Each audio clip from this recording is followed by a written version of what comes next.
Good morning. Welcome to the No Way Jose podcast. This is the morning dump. It's Monday, June 15th.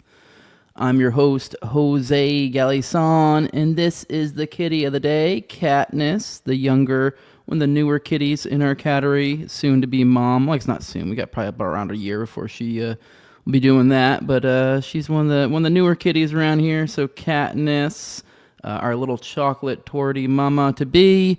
Now, if you like seeing my hot takes Monday through Friday, typically around 11 a.m. Eastern, we made it today. We're on time. Holy moly. Or if you just like seeing the kitty of the day, then be sure to hit that subscribe button and hit that bell for notifications. We'll see you in the show. Beautiful thing right now. Rise and shine. It's a beautiful day. I am alright.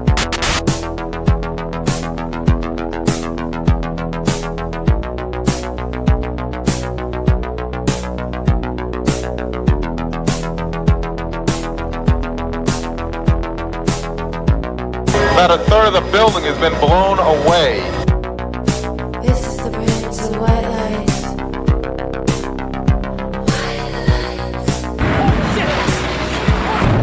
lights. Our very freedom came under attack in a series of deliberate and deadly terrorist acts.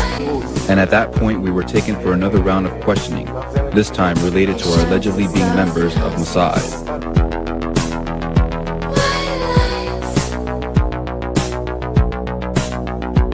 Crazy evil.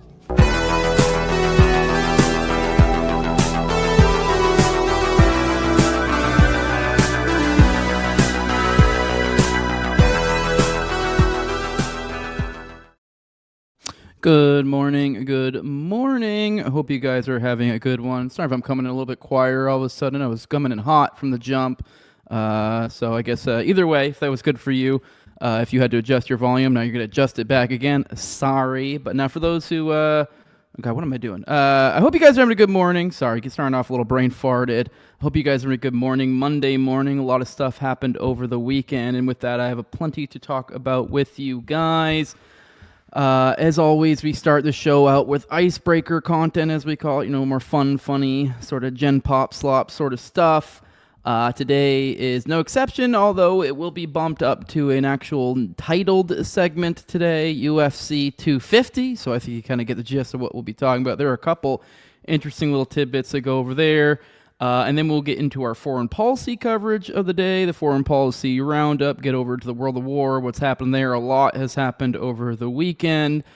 And then we will get into the next titled segment of the day, Working for Jews. So that's a fun one. Over the weekend, there was a pretty crazy story of a kid who simply said he didn't want to work for Jews. And I guess he got doxxed, canceled. Post wrote a story and all sorts of craziness. We'll cover that in a little bit, all the way up to founders of Palantir coming after this kid. So we'll cover that, and then we'll continue our dig into the Tates, our Tates part of the Matrix all along. We're on part 4 this time around. But yeah, with that, you never know when we got a new person here. So a little bit of housekeeping. What this show is. This is a live show. This is an interactive show. This is an info dump sort of format. Essentially, I got a bunch of info, a bunch of tabs, articles, bookmarks, yada yada yada that I've just kind of collected over however long. I've just been consistently collecting, and then we kind of just throw it together and throw it against the wall and see what sticks. And we most of this stuff is stuff we're covering on the fly together. Just so you're aware, it's not overly processed typically. So, give a little bit of grace there in the coverage. And also, with this being a live show, I do like to remind you guys, I know I put this out on all different formats, on audio podcasts, all the different things. People can catch in the replay later. You don't have to watch it live. So I do try to break these up into segments. And no, I don't try to. I do. And I timestamp them. So you just usually within an hour after the show, or give or take, maybe a little bit longer if something comes up. But usually no more than 2 hours after the show.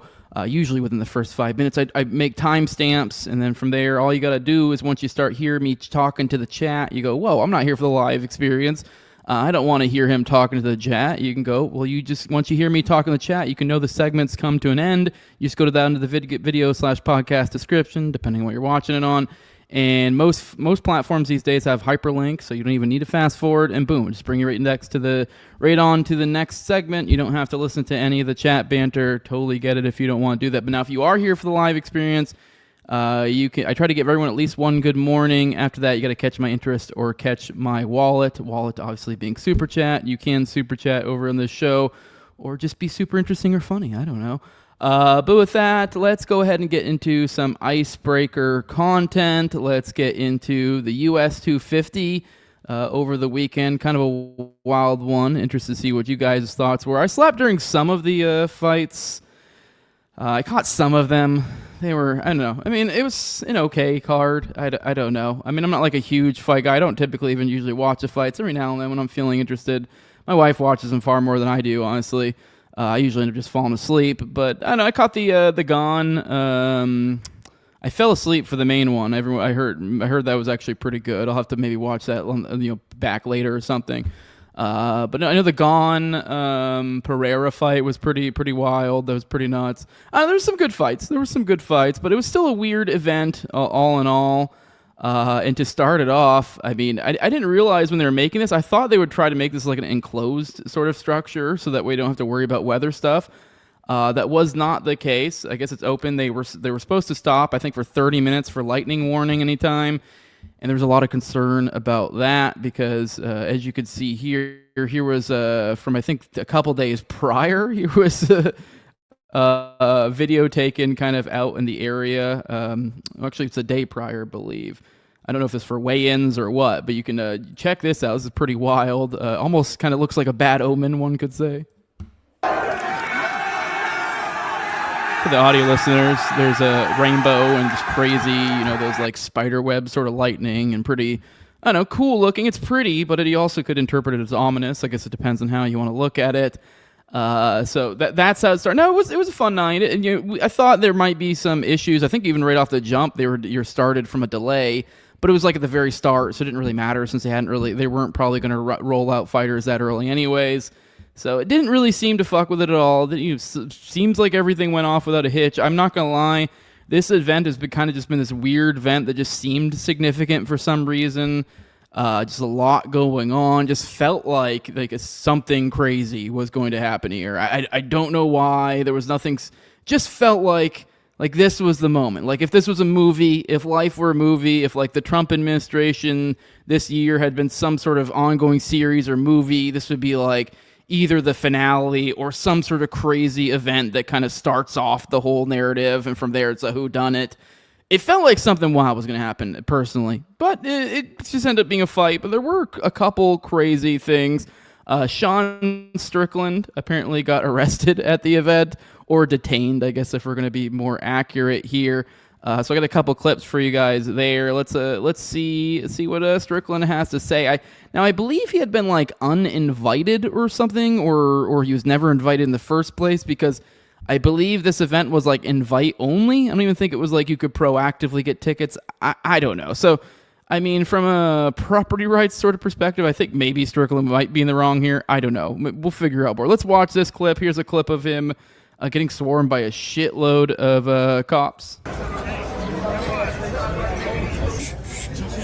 We're gonna go right to the stage and we're gonna just fucking rally this motherfucker.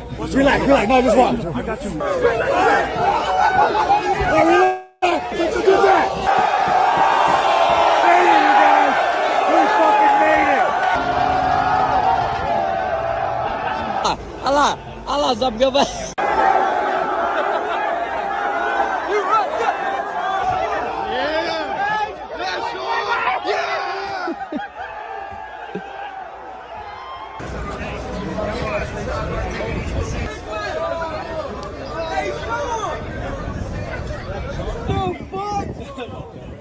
I cannot believe that, bro.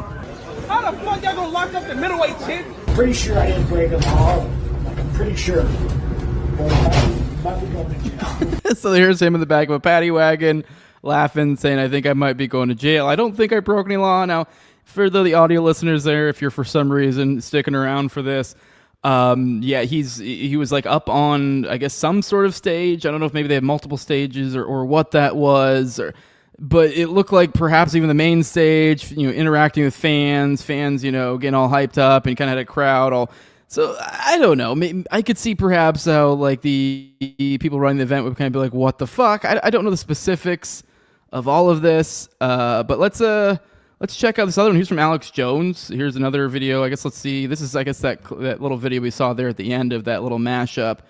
So I guess here's from Alex Jones saying massive incoming strikes into effect.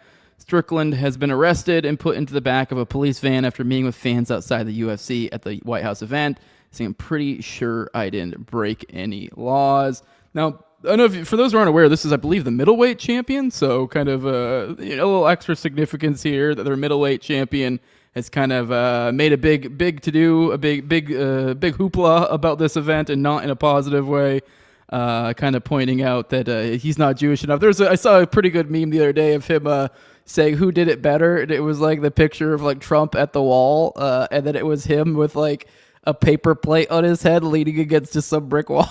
So he's been having lots of fun with this. It's been fun to watch, but let's hear some more from Strickland. See what's he got to say for himself. I'm pretty sure I didn't break a law.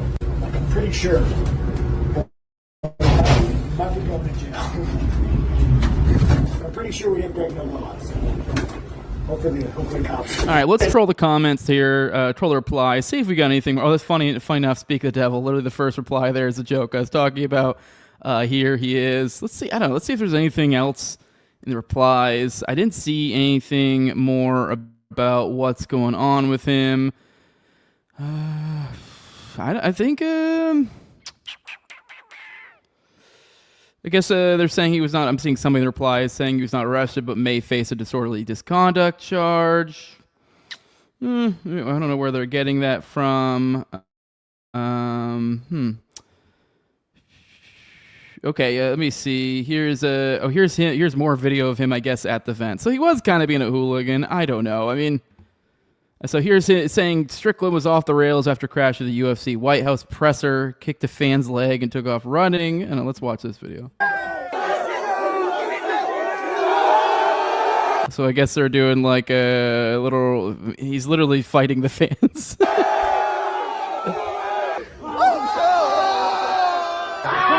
Come bear me that fucking pedophile.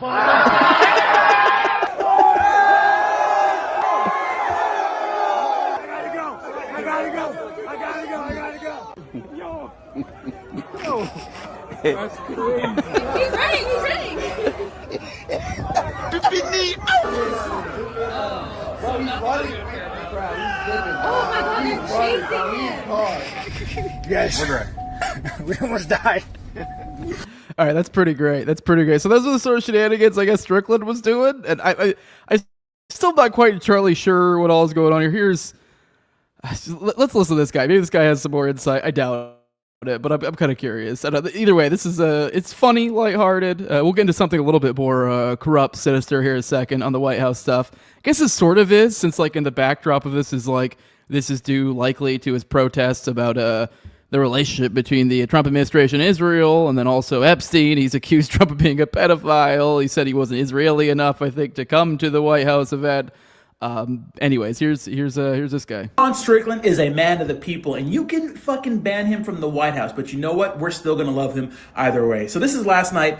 Sean Strickland was off the rails after crashing the UFC White House presser, right? He kicked the fan in the leg. Obviously, the fan wanted to kick him in the leg, and then took off running, right? I think at one point he had to get rescued from the cops. He was mobbed so much. That's because the people love him, you know? And we know the real reason why he's getting banned from the White House, you know? He's gonna talk some shit and maybe speak a little truth. You know, that's too much for the UFC to handle nowadays. I don't know what happened to the fucking Dana White fucking all free speech and blah, blah, blah. All right, whatever, this is gay. I thought maybe there'd be something more substantive in there. All right, whatever. Just more of the same shit. All right, let's move on to something else in the UFC realm. Here's my post saying, I don't know what the fuck to believe anymore. Totally thought this shit was fake. I don't know if maybe some of you guys saw out there in the ether, there were these claims of this deleted post by Daniel Cormier, I think, who is essentially one of Rogan's, I guess that's not the nice way to look at it, since he's not defined by his relationship to Rogan, But he's one of the main three. Like between him and Rogan, it's like they're always pretty much there. Daniel Cormier and Rogan are almost like staples these days of UFC commentary. There's that other guy, I can't remember his name. He's more kind of like the Shuckster Jiver, kind of like, I don't know, the guy who reads the ad reads and stuff, whoever he is, that bald guy. But DC and Rogan, those are like the two. DC, I believe, was like the former heavyweight champion or something like that. Pretty big stuff, but cool guy. Seems like he'd be a fun hang. But apparently he had put out a post essentially accusing Eric Trump of contacting him for essentially insight about rigged fights. And this this kicked off this whole thing. It looked fake at first, but I'll show you where I jumped in at. This is the initial post a lot of people saw shared around, and it just feels very fake, and you'll see why here in a second. Here's a post, Sean O'Meowley. Now, this is just some dude, some MMA fan account, about 2,000 followers, following about 200 people. It's a pretty good goddamn ratio, especially for a smaller account. It's been around since 2023. These are all things to think about when you're trying to evaluate. Is this some sort of op being played on you? What's going on? But he says, I'm in a now deleted post by Daniel Cormier. Eric Trump DM'd him and asked him, are any of the fights tomorrow rigged? And so here's a picture. It says, here is the supposed deleted post. It says, I'm probably going to get a lot of flack for bringing this to light. However, I refuse to stay silent. The UFC is a sport that I am deeply passionate about. I will not tolerate this type of insider behavior. Shame on anyone trying to ruin this beautiful event. And it's Daniel Cormier, once again, at DC_MMA. So you can verify. I was kind of looking through all of these, trying to find the telltale signs of where this is fake. For example, he shares here a picture of a back and forth between him and Eric Trump. It's another little detail you look at, like, is the @ correct? @ Eric Trump. Yes, the @ is correct. Is the join date? Because these are all things like, is this somebody that like did some sort of AI thing here? Is this like, are you being fooled? Are all the little details that should be correct? You look, joined 11 May 2009. That is when Eric Trump joined. So that all matches up. So, but I don't know, still could be fake. So here is the interactions. Hey, Daniel. I'm going to be attending UFC 250 tomorrow. Saw you were casting. Hope to see you there. Yo, Eric, didn't expect a DM from you. Excited to meet you and the family. Much love, brother.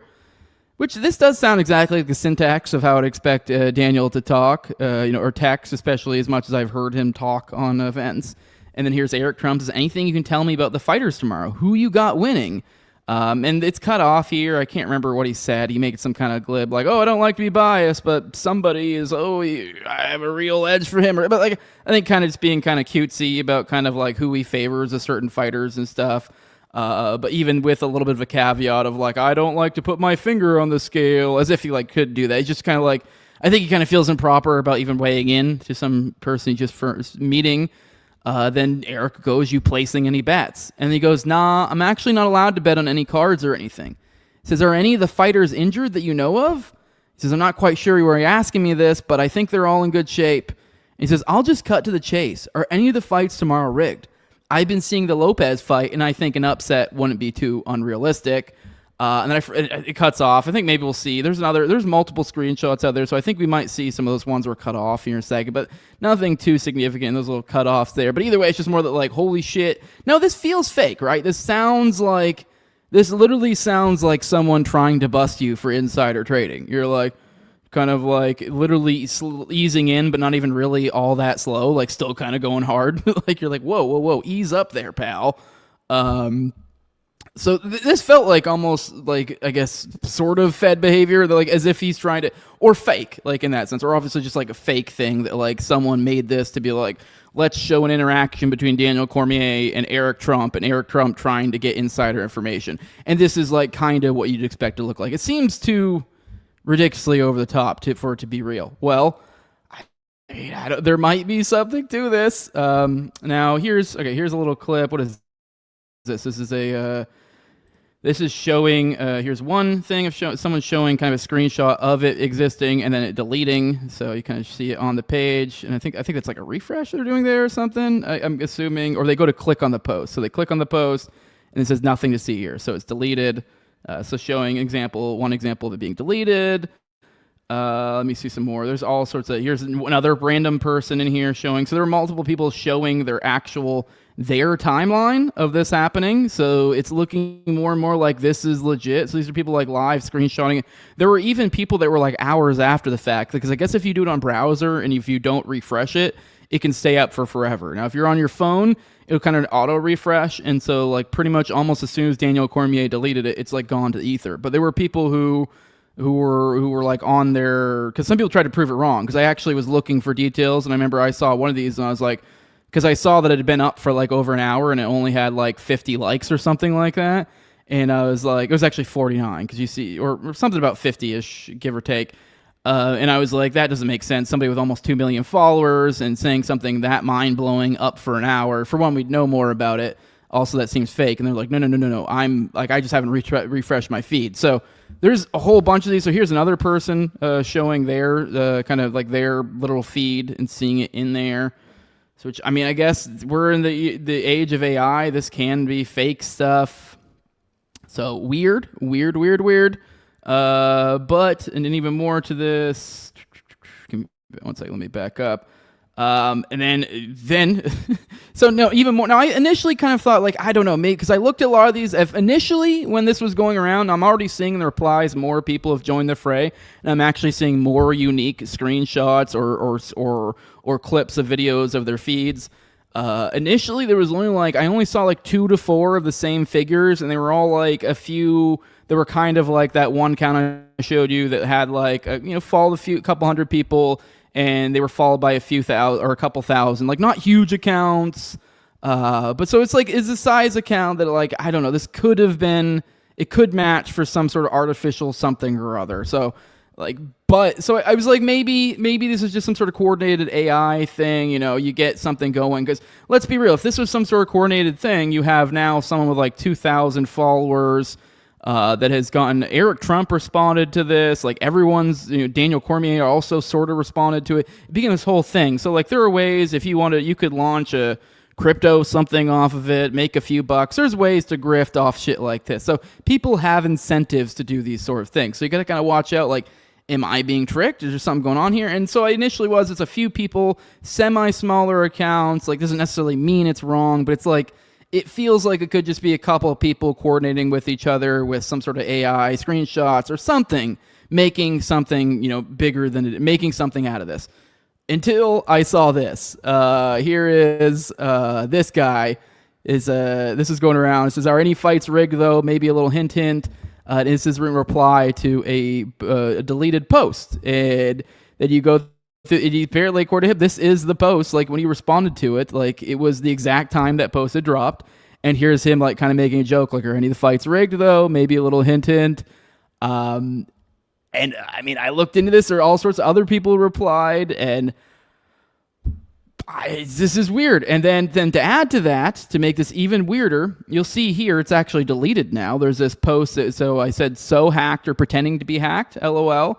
And here's this post that just says it's just unavailable. So there was this post that was deleted. So around the same time that post happened, there was one post after this by Daniel Cormier that was like shortly after it got deleted. That was like, "Are people that dumb?" So it seems like now backtracking, like, are people really this dumb? And seemingly posting as himself. And then shortly after that, there was a post that was like, I don't even know how to describe it. It legit just looks like it brought you to some weird link, and it looked like it's someone who got hacked kind of deal. So the funny thing is, and then everyone in the replies were me like, is this guy pretending to be hacked? And it's like, sure, maybe he was, because it seems a bizarre way to hack someone, to have this weird coordinated hack campaign to where you have this back and forth. Additionally, you probably had to actually have some sort. It's just a lot. It just to me seems to be a lot for some sort of weird hack. That and then also what's seemingly Daniel interacting in between that. So like, I mean, I feel like usually when someone gets hacked, like they get completely taken over. So it's weird that like this person may have been. So maybe this was someone who hacked into their account and didn't change the passwords or any of that. So they hacked into his account and was posting. Very confusing. So it looks like he's pretending to be hacked. So here's the post I'm talking about. It's like, are people really this dumb? Now this post though was in between those two posts. This post of, Are people really this dumb with it still up? And there was that one that sort of looked like it was fake, some sort of weird crypto something or other, making the appearance of if he had been hacked or something. And that was in between that and the initial one of him, claiming that he'd done this or whatever. So bizarre.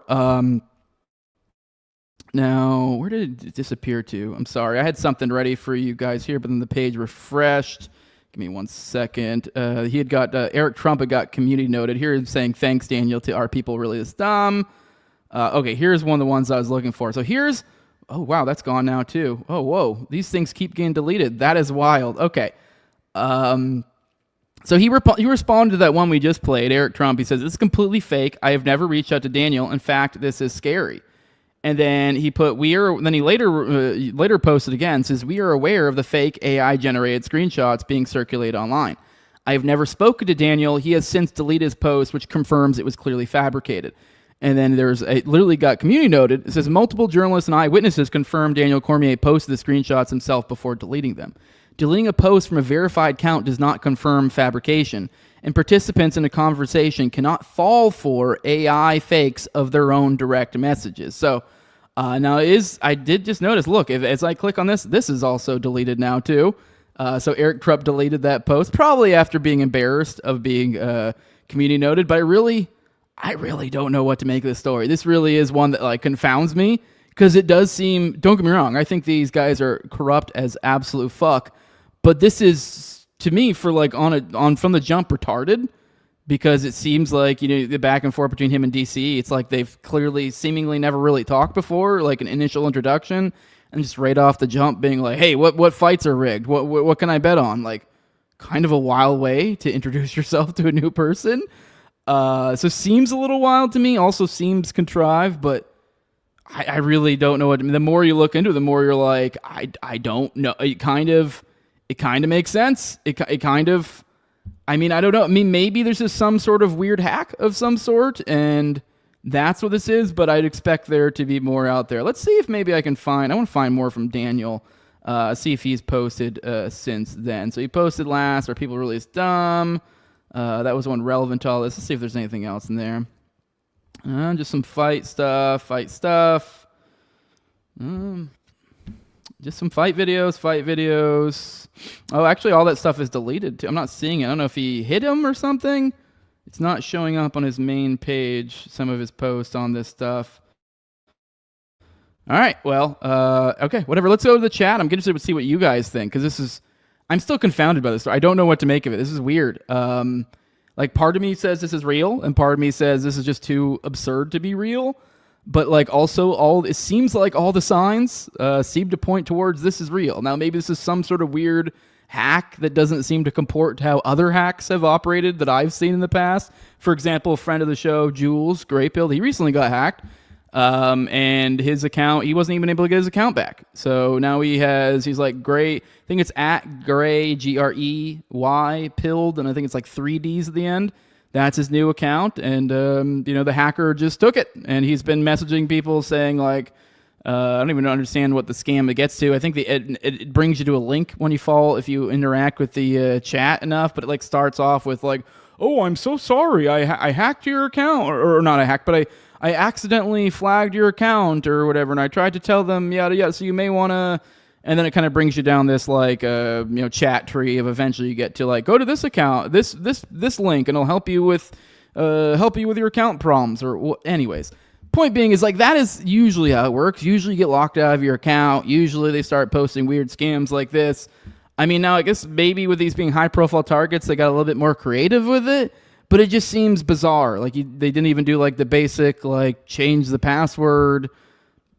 And also, even then, you would think then you would get a from DC "Yo, I got hacked."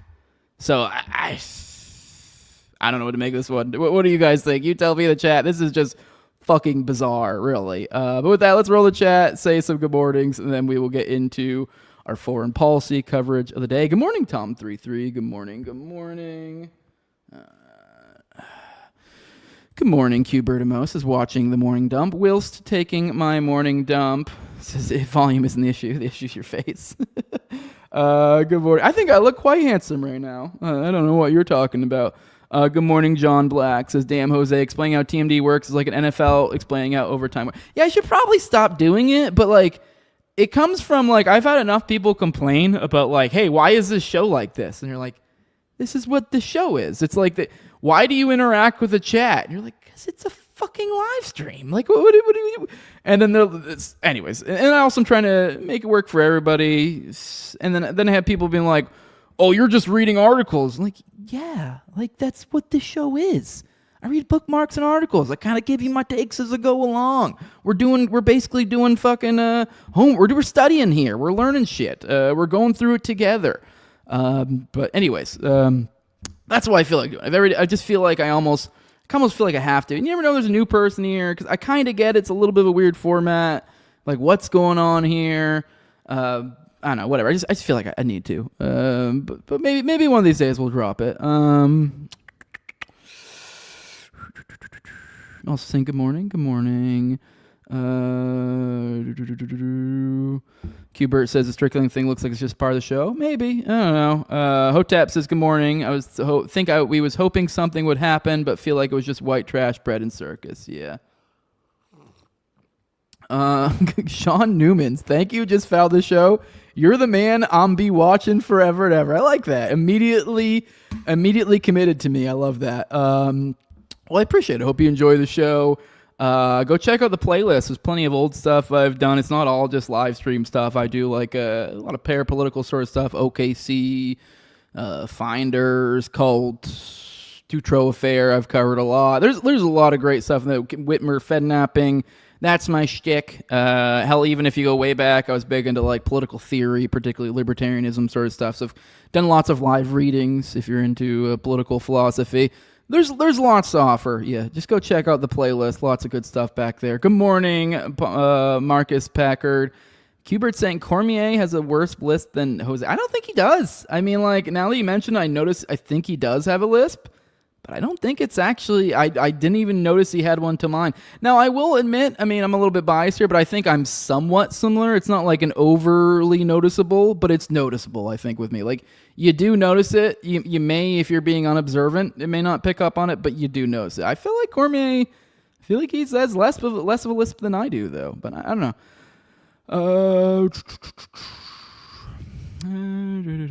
Good morning. Hey, say what now? Good morning. Yeah, see, he got a DM from Grey Pill too. Yeah.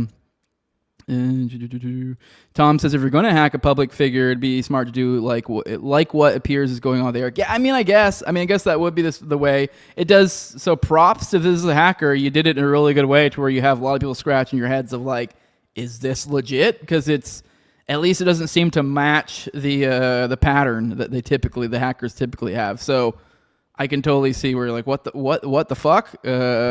So maybe it is just a hacker. Maybe it's some sort of weird hacker.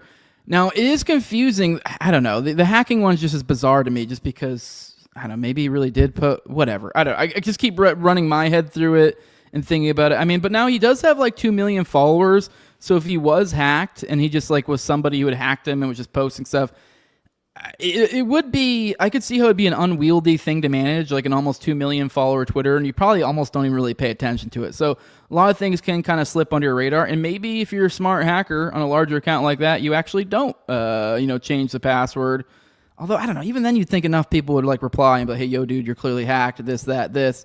I don't know. I just it's still bizarre. I don't know what to think of it.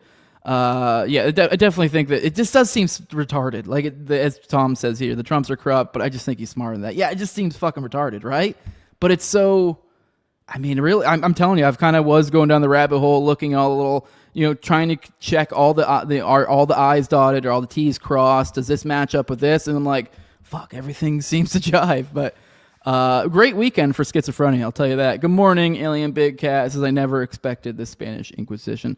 All right, with that, guys, let's go ahead and get into some foreign policy. Let's check in on the world over there. What's the latest with Donald Trump? What is he saying on the old Iran issue? Well, here is his post from yesterday afternoon, Sunday. This is Donald Trump over on Truth Social. Says the deal with Islamic Republic of Iran is now complete.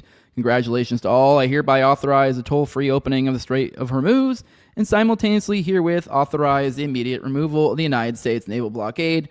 Ships of the world, start your engines, let the oil flow. President Donald J. Trump. Now, I have a feeling we'll probably be talking about the minute details of all this pretty much most of this week.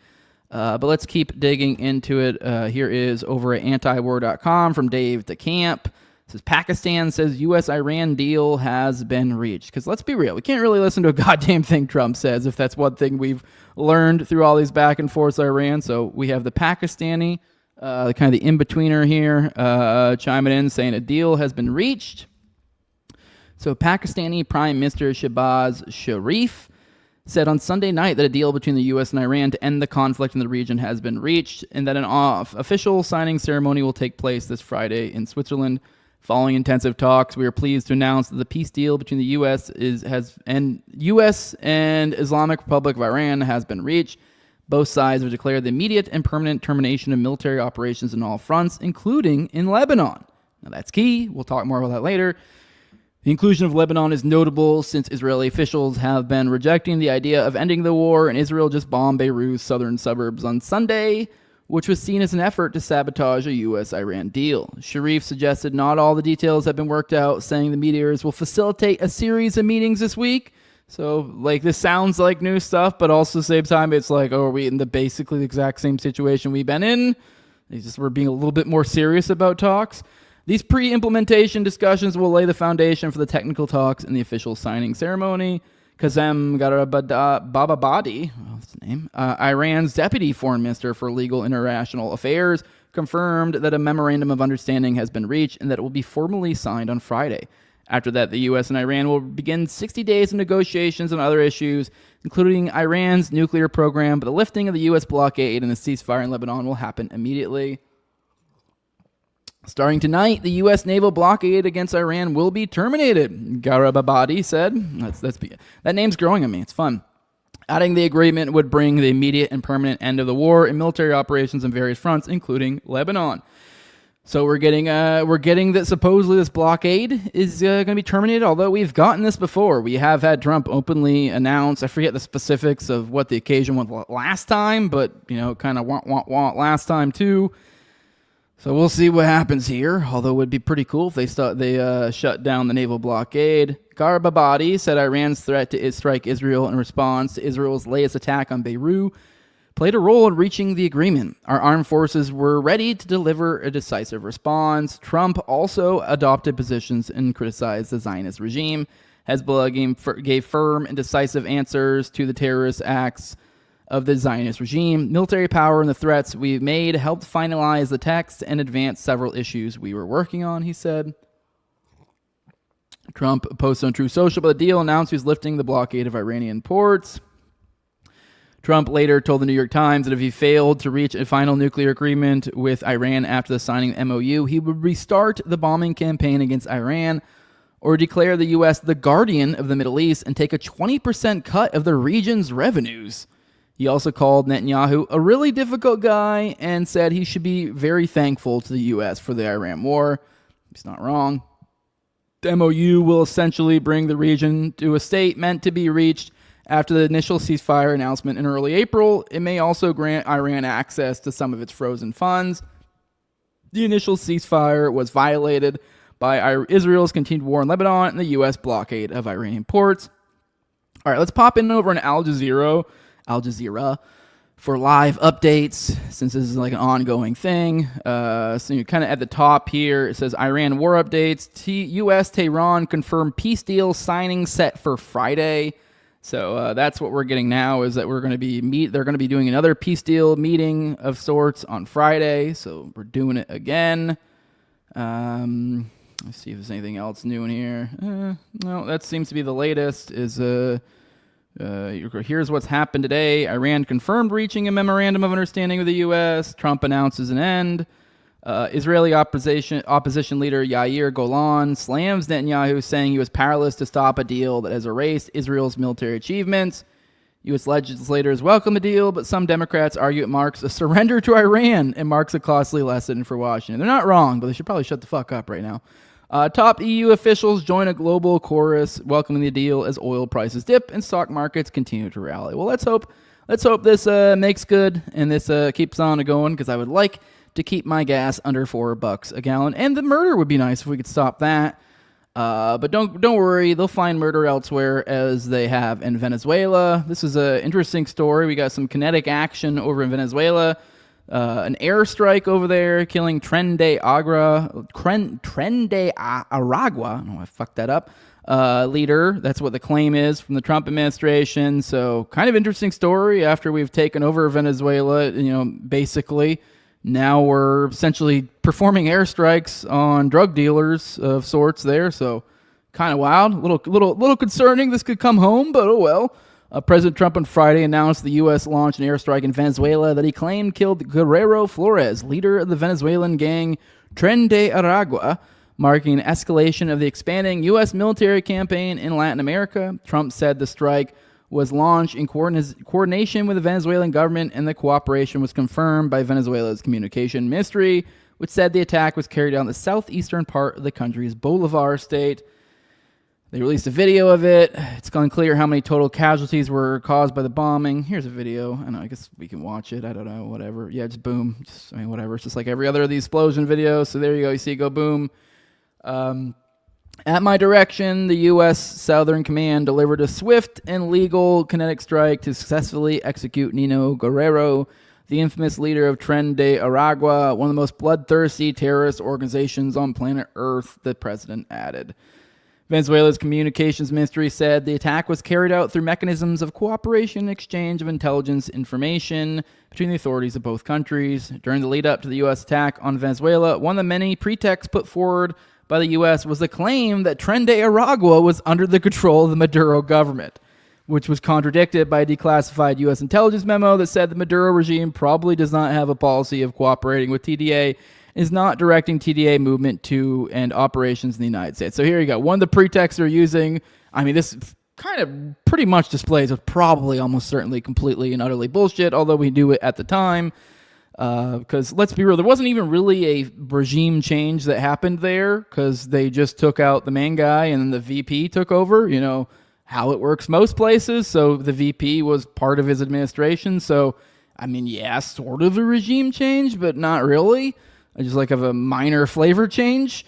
And then now here we are attacking Tren de Aragua with their permission. Now, sure, maybe they completely turned on the so-called group that they were controlling, but I think it's probably more likely they just didn't really ever have much to do with them in the first place. While Maduro has been abducted by the U.S. and removed from power, his government remains intact, with Delcy Rodriguez, I think there's a typo there, his VP now serving as acting president. Tren de Aragua is one of the criminal gangs designated by the U.S. as a terrorist organization last year, as the Trump administration has merged the war on terror with the war on drugs, which has included the bombing campaign against alleged drug-running boats in the Caribbean and the Eastern Pacific Ocean. The boat strikes have killed more than 200 people, all civilians, and the Pentagon has not once provided evidence to back up its claims the small vessels were carrying drugs. So now we're no longer murdering at sea, now we're murdering at land. So, I don't know, at least this, though, I guess to make you give a little more warm and fuzzies, I guess this is supposed to be the big bad leader, perhaps. Although, I feel like they fucking lie to us about this shit all the time, so who fucking knows? We had was it Somalia or was it Nigeria? I know we had that one attack recently where like, ooh, we killed some big major ISIS guy, and then they're like, apparently they'd already claimed to kill this guy like 2 or 3 years prior or something, and then the host nation had to be like, oh, well, that was like another guy, it's a common name, which like, maybe it was, but like, just to my point, I think they're full of shit sometimes, let's be real. Continuing on, this is kind of wild, but kind of somewhat expected if you've been following the ins and outs. Apparently, this is from the Cradle, by the way. The U.S. military begins construction of huge base outside Gaza to oversee Trump's colonization plan. So the U.S. military has been constructing a huge base in the Gaza envelope to implement U.S. President Donald Trump's plan to take over the Strip. Israel Hayam reported on 13 June. The U.S. base being built near the Israeli military base Eraim settlement will function as both a military and civilian headquarters for organizations and forces arriving in the area to implement the Trump plan. In February 2025, Trump proposed a U.S. takeover of the Gaza Strip.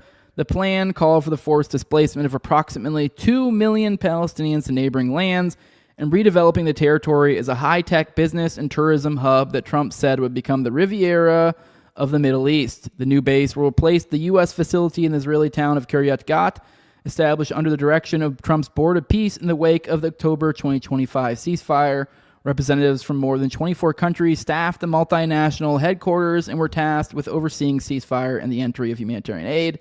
The Kiryat Gat base was also meant to direct the operations of an international stabilization force tasked with providing security in Gaza.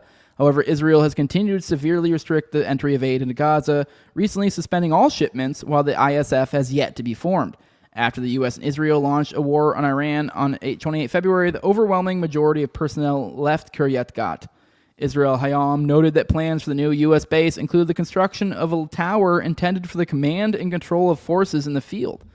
U.S. military has already begun issuing tenders to private contractors, including for the supply of mobile structures to house personnel and serve as a HQ until permanent buildings are established at the site. The new base will also host troops from the ISF if it is formed. 5 countries previously agreed to send forces to Gaza, namely Indonesia, Morocco, Kazakhstan, Kosovo, and Albania. Bangladesh, Pakistan, and Azerbaijan have expressed a willingness to participate, but have made no firm commitment. But either way, yeah, that's we have this thing building. It's going to be right on the border of the Israeli-Palestinian line. Pretty dystopian. This is all part of stuff that's unfolded in the aftermath of the Gaza genocide. The supposed Board of Peace, their whole peace plan that we're working on in multiple phases has not happened at all. So basically all the bad things that could possibly happen out of it have happened, and basically none of the good things aside from sort of limited murder. So great. Wonderful. And then moving on over, kind of shifting gears back into the whole Iran, Israel, U.S., Lebanon stuff, kind of the ins and outs of this deal, how this is going to affect things. We had a little bit of this, this whole this political theater over the weekend once again, with Trump acting flustered about Netanyahu, which is probably true, but it's also stop giving him money. But Trump says Israel's strike on Beirut should not have happened. Trump said on Sunday that an Israeli attack on the southern suburbs of Lebanon's capital, Beirut, should not have happened. The strike that came hours after Pakistan announced an agreement to end the war between the U.S. and Iran. Israel's strike on Dahiya came 1 week after Iran bombed northern Israel in response to Israel's previous attack on the suburb. And Iranian officials said there will be another response to Sunday's strike, but have backed off following the agreement with the U.S.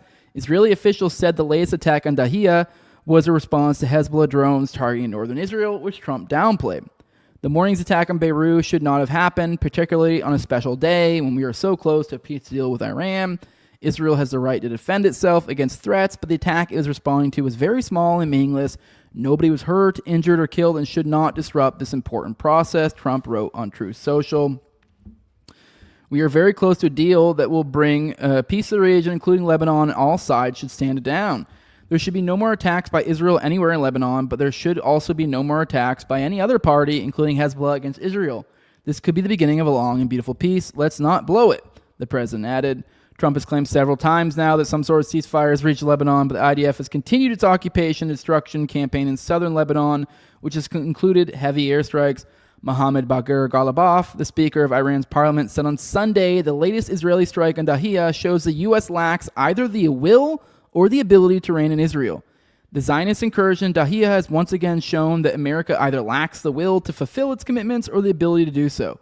By giving the green light to the regime, you cannot gain concessions, Ghalibaf wrote next. The game of bad cop and good cop is outdated. If you lack the will and ability to fulfill your commitments, speaking of continuing the path is not possible. Trump later told Fox News that he would ask Iran not to respond to the Israeli attack on Beirut and claimed that he asked Netanyahu, "What the fuck are you doing?" But according to U.S. and Israeli officials speaking to Axios, Israel notified U.S. CENTCOM before the strike in Dahiya, and there's no sign he's willing to impose any real consequence on Israel for the strike, such as cutting off military aid or support for the war in Lebanon. Lebanese officials said that at least 3 people were killed by the strike in Dahiya, while Israeli officials claim a senior Hezbollah commander was killed, which so far hasn't been confirmed. Netanyahu posted a video of the strike showing a building being hit as cars were driving by. So what are those even in response to? Let me see. What did they say? What did we say that was in response to? because they said Hezbollah drones targeting northern Israel. So drones in northern Israel, I guess is what this was based off of.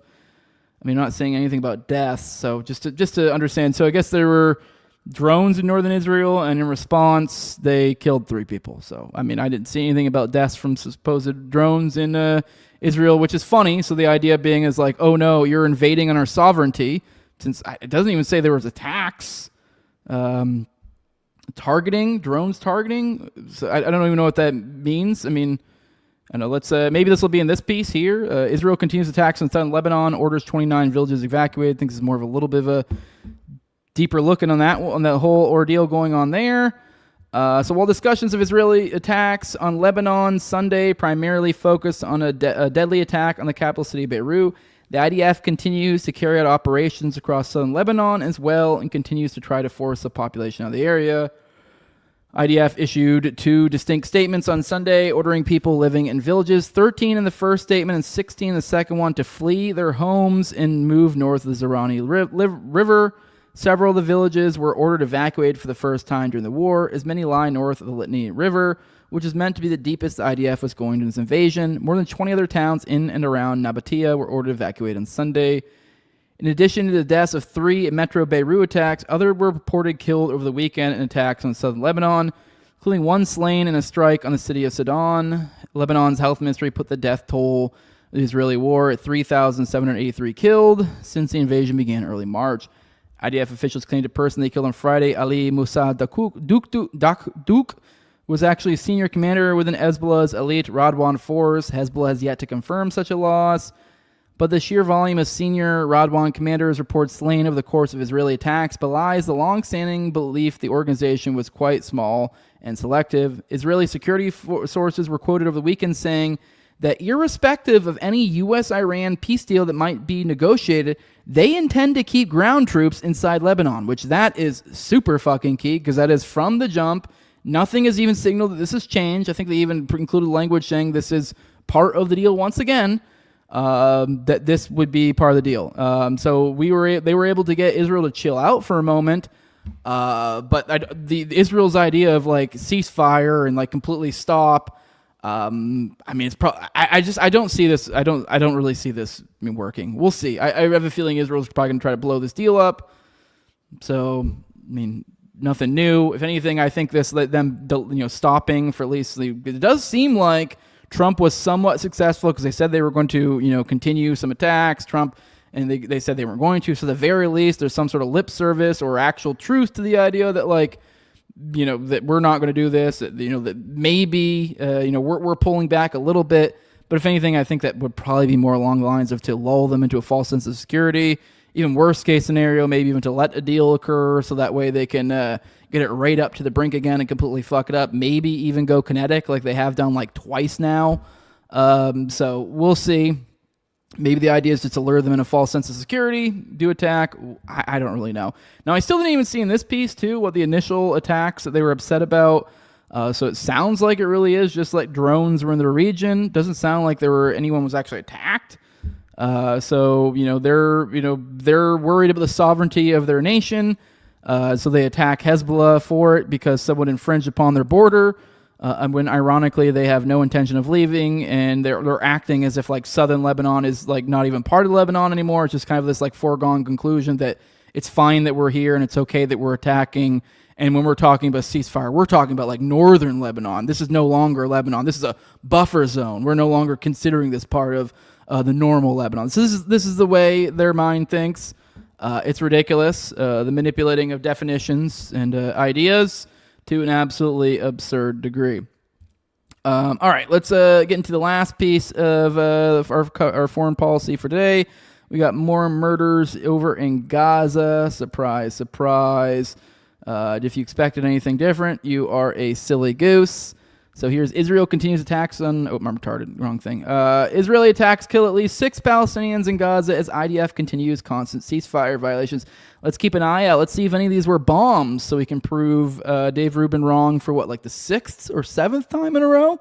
I don't know. Israeli military launched heavy attacks across Gaza on Sunday, killing at least 6 Palestinians as it continues its constant violations of the U.S.-backed ceasefire deal. Medics told Reuters at least 4 people were killed and several others were wounded by an Israeli airstrike. All right, bing, bing, bing. There it is. Someone paged Dave Rubin. Let him know. Once again, they are bombing in Gaza for literally every single time we've covered this since that fucking retard said that. So here we are once again, basically every day since Dave Rubin has said that there's been a bomb in Gaza and multiple people died. Anyways, this is near a hospital in northern Gaza's Jabalia, a refugee camp. Israeli fire also killed a Palestinian near the southern city of Khan Yunis in Gaza City. They said in its daily update, which it releases about midday, the IDF attacks killed at least 3 Palestinians and wounded 16 in the previous 24 hours.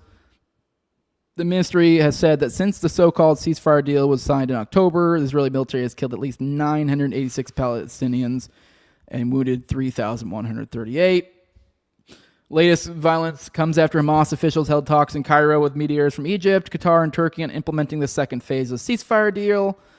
Hamas's position is that to move forward, Israel must implement the first phase of the agreement, which they never did, which calls for a halt to all military operations and attacks. So, yeah, the actual the ceasefire thing of the ceasefire, they still haven't even accomplished that, and yet they keep asking for more and more and more and more.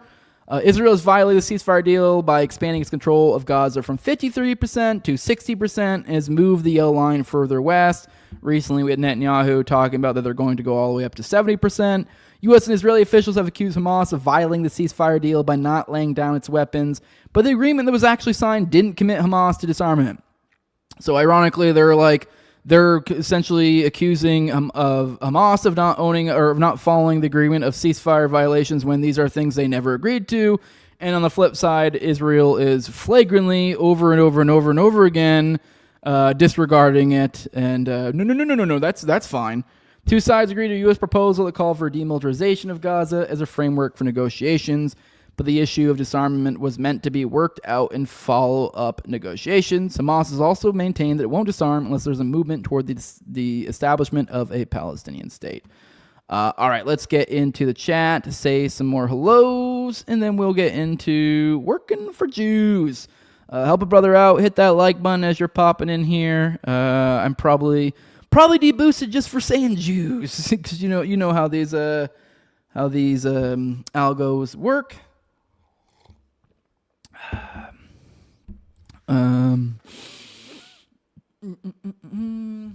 Q-Bird's saying Cormio's worse. I'm gonna have to listen to him again. I didn't realize he had a really bad lisp. I'm gonna have to listen to it.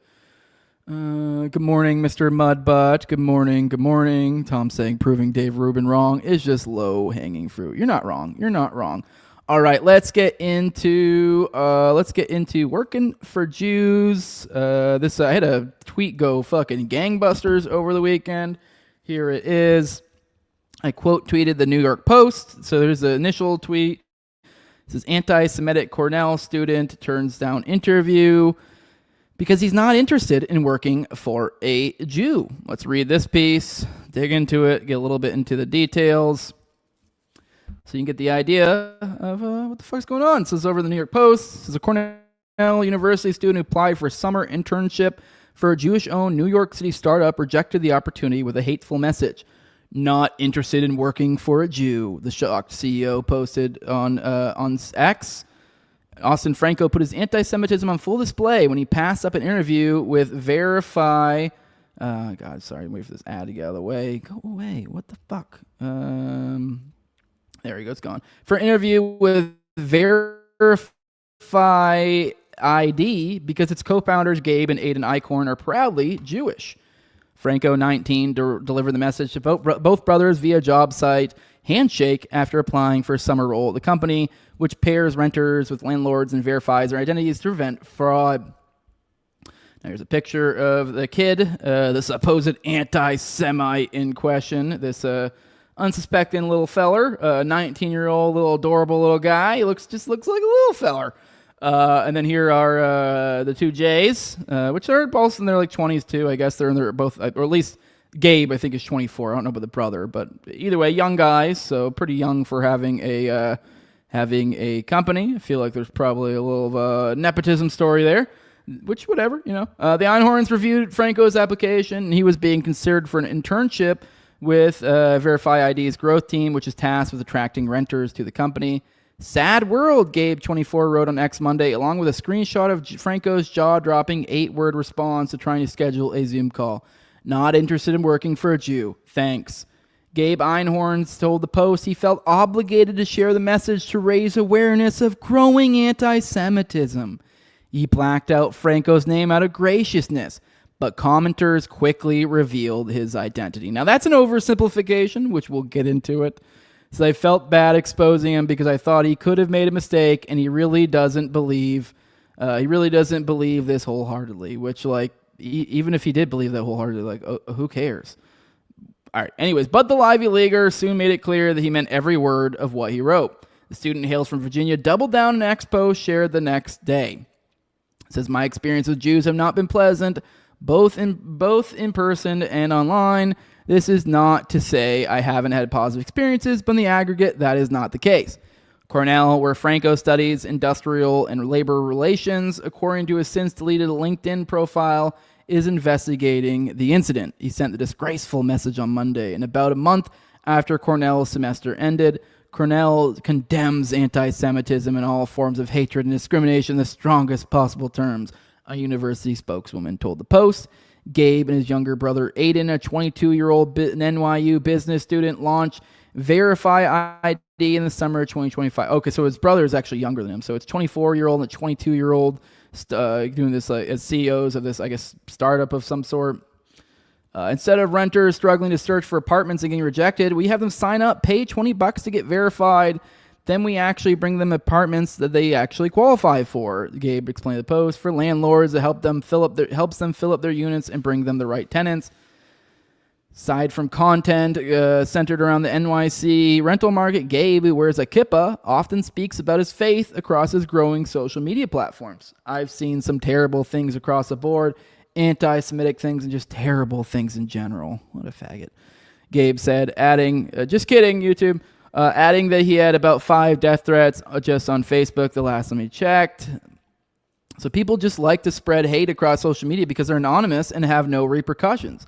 The hateful message has left the brothers stunned. Me and my brother kind of looked at each other like, what? We never really experienced anti-Semitism this directly. Oh my, how must be so hard for them. The whole thing was just very shocking and uncalled for. Franco did not return requests for comment. His father, Alexander, a patent attorney, declined to comment. So let's jump back in here, back to what I get more into this. So here's my post that went gangbusters. I kind of mashed up 2 quotes. The one, not interested in working for a Jew, thanks. And then put ... My experience with Jews has not been pleasant, both in person and online. This is not to say I haven't had positive experiences, but in the aggregate, that's not the case. And then I put below that, Jews dox him. Now here is this is, you may notice the thumbnail for today's episode. That is this, which is I just basically made a Chad version of Austin, so you can see Austin here. The picture of Austin, I just had Grok made me a Chad version, so obviously just playing off this is some Chad shit, which sort of is. Now, well, I gotta be real. I actually think this is probably not the greatest idea. But we'll come back to this. Also worth noticing here. Here's a back and forth between Joe Lonsdale and Gabe Einhorn, Gabe Einhorn, which Joe Lonsdale, we'll get into him in a little bit. Actually, we'll get him in here in a second. So here's Joe Lonsdale. It says, afraid to show his name. Either this is fake or you're an utter coward. Which is it? It says, yup, I made a fake AI message from Handshake. You caught me. Or maybe I just don't want to expose his whole life. But clearly people want to see that happen. Typical response, though, to say it's fake. Joe Lonsdale, no, Gabe, you are being weak. If somebody does this, they deserve consequences. The only way a people prevails is with strength. Sorry, I'm excellent. Be a strong Jew. Don't be one of the weaklings that reacts in a way to get us attacked more. Be a man that makes them afraid to attack your people. And then Gabe goes, you're right. You have a good point. So this is him conceding to it. Now, it's a little bit murky to what degree, Gabe, because I do think there is truth that like other people unearthed his identity. Actually, funny enough, I think it may have been Joe that unearthed his identity. But he did seem to be part of this. He went to the press. He posted about it. He it seems like he's even conceding that like, oh, you're right. You know, like, like we should put his. I am being weak. Like, so it kind of makes me think that at the very least he endorsed it if he didn't actually play a part in it, which, let's be real, he probably played a part in it. But anyways, not to get too far off track. And go, by the way, that's the co-founder of Palantir talking the owner into doxing the kid, which we'll have more on that in a second. Here is the post Austin made shortly after this, and which some people said he basically doxed himself, which I guess he sort of did. But let's be real, this person already gone to the press. There's already Palantir co-founders. We'll get into a minute, like an actual cabinet member of the Trump administration, like one of the members of the administration coming after this kid. So he sort of did. But after this has already been dragged, so it's the idea. Like I guess he sort of did. Maybe the timing's a little bit iffy, but they'd already dragged his ass. So like he was probably, if he wasn't already doxxed at that point, he was about to. They were already trying to. But here he is. I'm not entirely too sure on the timeline here of like when he was outed and when he posted and yada yada yada. But here is Austin. He says, I was stating why I was not interested after you had asked interview 3 lines. I found out you were Jewish after the fact. My experience with Jews have not been pleasant, both in person and online. This is not to say I haven't had positive experiences, but in the aggregate, that is not the case. Obviously, the reactions by your community only serves to further prove my point and indicate your post on X was not done in good faith. I'm sure that if you indicated you didn't want to work for someone who was white or Christian, this would not have blown up to the capacity it was here today, nor would you have been intimidated as I have been. Additionally, even supposing none of this were to happen, your actions here today clearly demonstrate your level of immaturity and possibly insecurity, which I wouldn't expect of a 24-year-old self-proclaimed entrepreneur. Given that I have been doxxed and intimidated by your community, including having my personal life investigated for no other reason than a single comment, I can't imagine any reasonable person not coming to a similar conclusion per the post above. So here's the 19-year-old kid who, I don't know if we'll, maybe when we dig through this, I don't remember if I actually have pulled up, but you'll see we may see the back and forth here because I didn't show it in the article. But Gabe posted it somewhere else, so I think we might have it in here in one of these slides or one of these different visual aids. We might have the oh god, what was I even fucking getting at? Sorry, I got zoned off. No,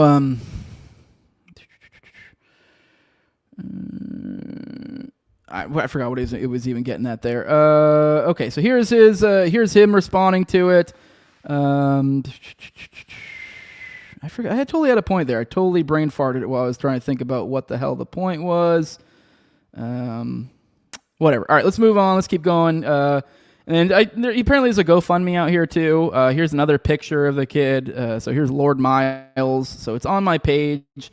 If you guys want to find it, I mean, you should see it around. It's almost 7.7 thousand likes at this point. Then also there was confirmations if it was him or seemingly confirmation. So I do want to be a little, as we started out the show of like what looks like perhaps a scam or some sort of op, or I have no idea with that whole DC thing. You always got to be careful if there's some sort of weird scam here. You never know if this is some sort of made up story for whatever fucking reason. But now here's Lord Miles. He got pictures of the guy. So he took some pictures. And then wrote on paper, which you really can't see well here, but whatever. You probably should use pen or permanent marker, but whatever. Here's another picture of him. Some more just kind of like confirmation it's him. Even like an AI thingy trying to check and see if it looks like him. So seems to be him. And then also, as I mentioned too, here's Leo Terrell, which he's kind of a joke, but people do forget this guy is part of the Trump administration. So Trump DOJ official Leo Terrell says he will attempt to make Austin Franco permanently unhireable for saying he doesn't want to work with a Jew. Oh, I remember what I was getting at earlier. I completely brain farted. I was just trying to say that it may come up in one of the posts, the actual interaction where he said the Jew thing, like I don't want to work with a Jew. Thanks. Now, it literally was just one line, like I'd rather not work with a Jew or whatever the thing was. Thanks. And that was it. And it was, I will say that was probably inadvisable. It was debatably unprofessional. I would say probably unprofessional. It does seem like you'd think, well, I guess it's honest at the very least. It's him being honest and like giving his reasons why he doesn't want to work for the guy.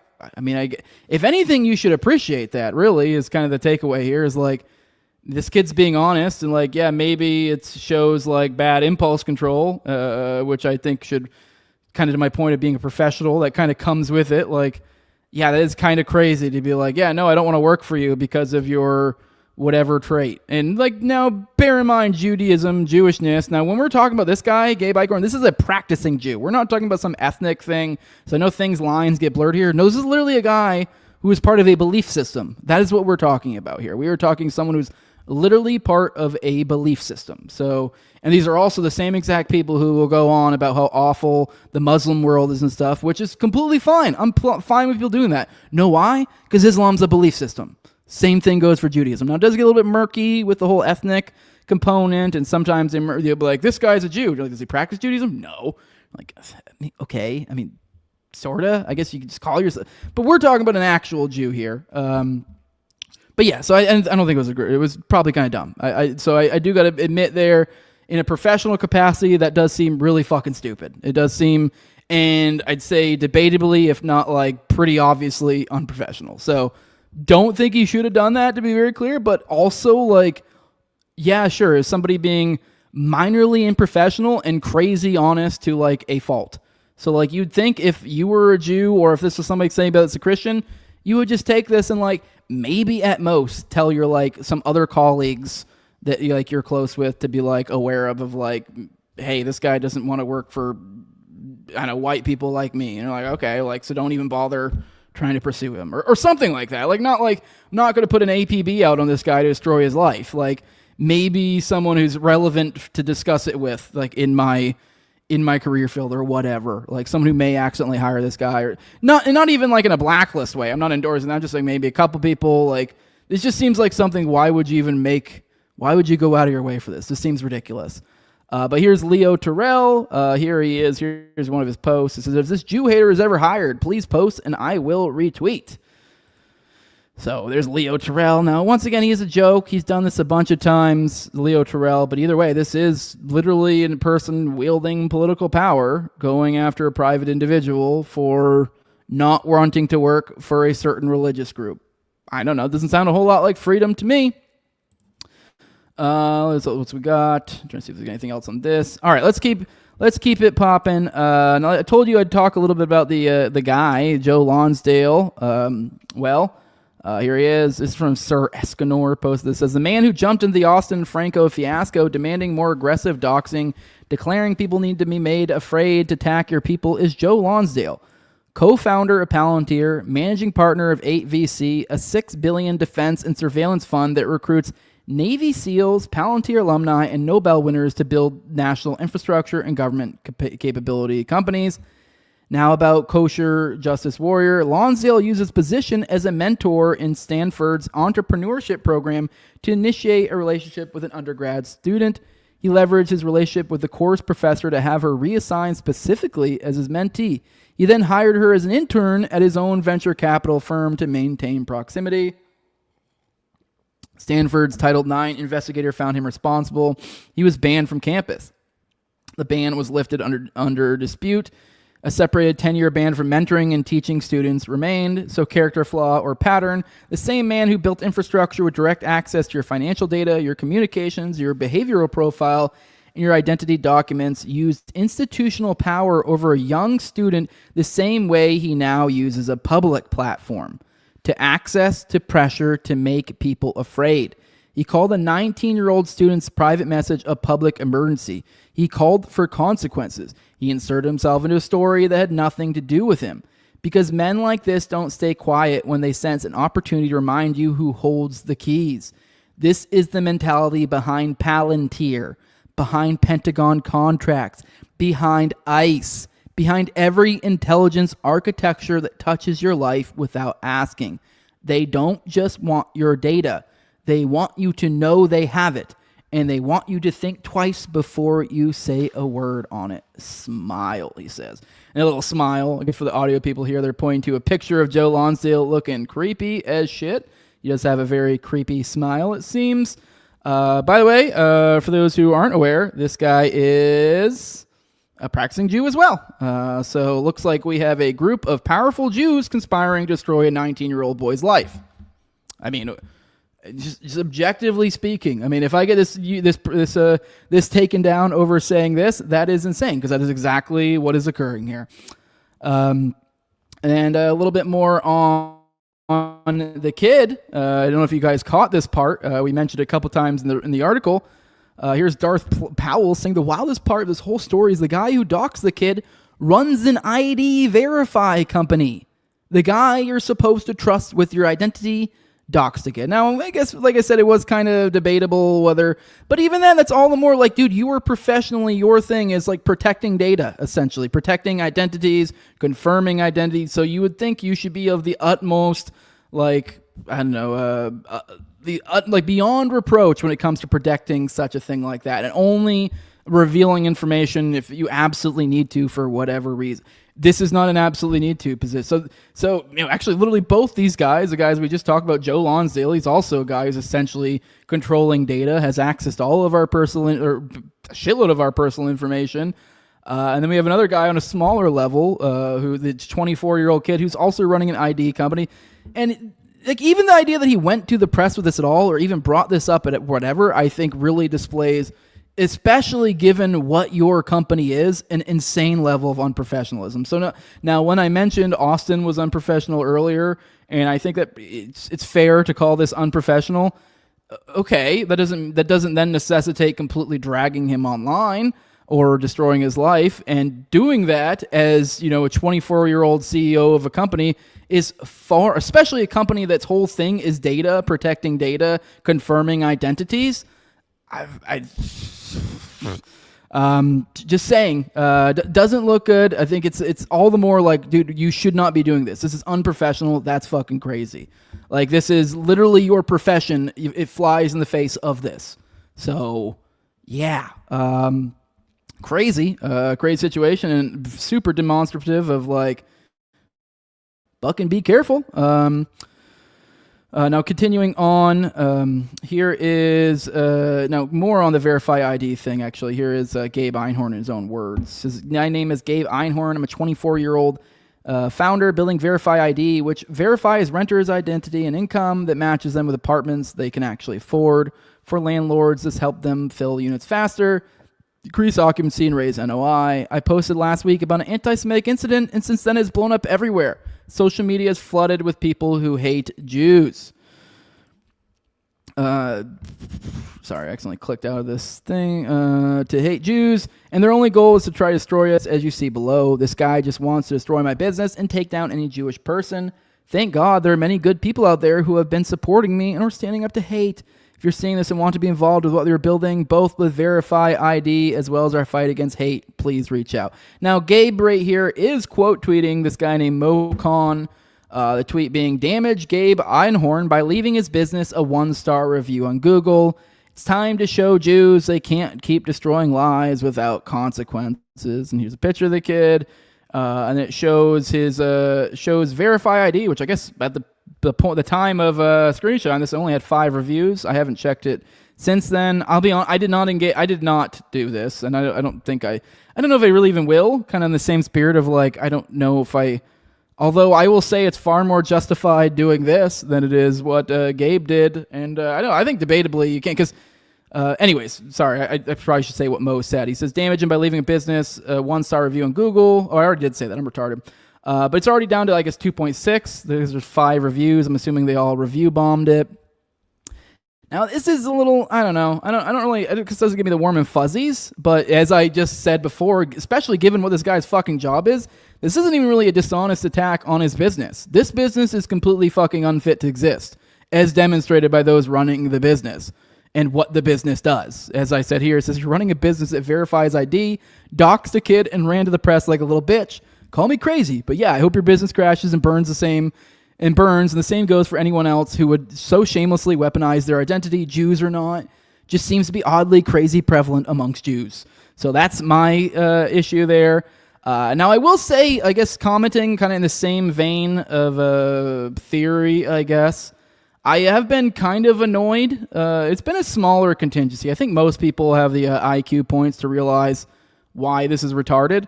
But I had plenty of people essentially, now it is kind of murky because you're like, what are you saying here? Now I've said some people being like, oh, we should collectivize more. And I'm like, I don't know. I guess it depends on what you mean by collectivize. If you mean it in like the collectivist sense, if you just mean that in like, sure, there's some sort of group mentality, maybe, and depending on the situation. But a lot of people were literally explicitly endorsing doing what he did.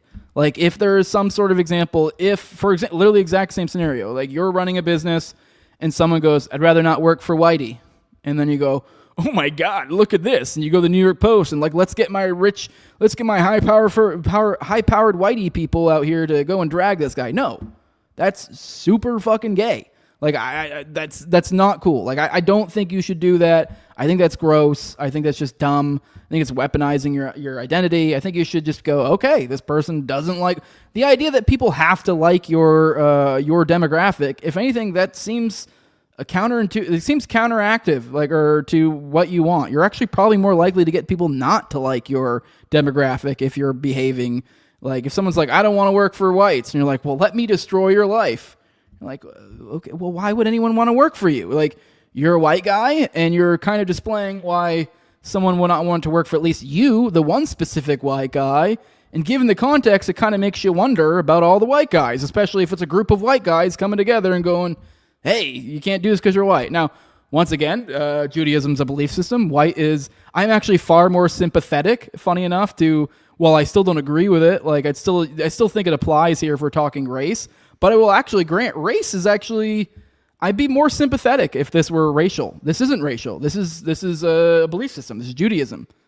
I would be far more sympathetic if it was like, this guy was like, if this was some story that got legs, if somebody was like, I don't want to work for them because they're black. I'd still have the same perspective. I'd still be like, this is stupid. You're ruining them. You're not helping it. Like, but I'd be more sympathetic. At least then we're talking about like a trait that you have zero control over. You're just born with whatever color you are, or whatever. And like, yeah, you are born into Jewish communities, but you don't have to be Jewish, like at least in the religious sense. And this guy is a religious Jew. He's of this belief system.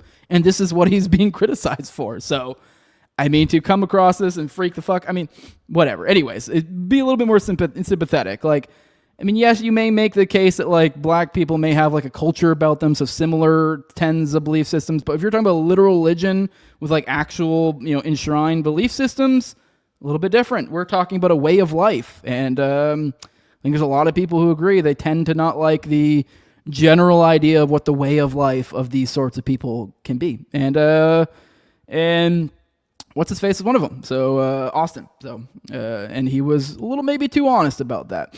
Now let's go check over Glenn Greenwald. Let's get his overview of the situation, because he got into the fray as well. So, a 19-year-old college student quietly turns down a job interview, stupidly telling the company it's because he doesn't want to work for a Jew. Within 2 days, the billionaire founder of one of the world's most powerful corporations, Palantir, demands that the company release his name to the world.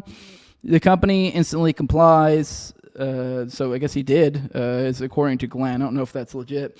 National media trumpet the incident and spread the student's name and face all over the place. A senior Trump DOJ official repeatedly urges the public to notify him if that student's ever hired anywhere in the future, promising to use his office to keep the student permanently unemployable.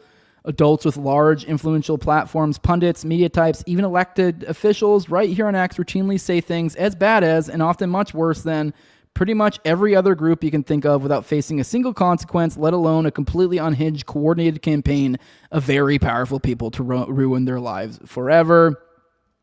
And he shares here the back and forth with Lonsdale and Gabe we covered a minute ago.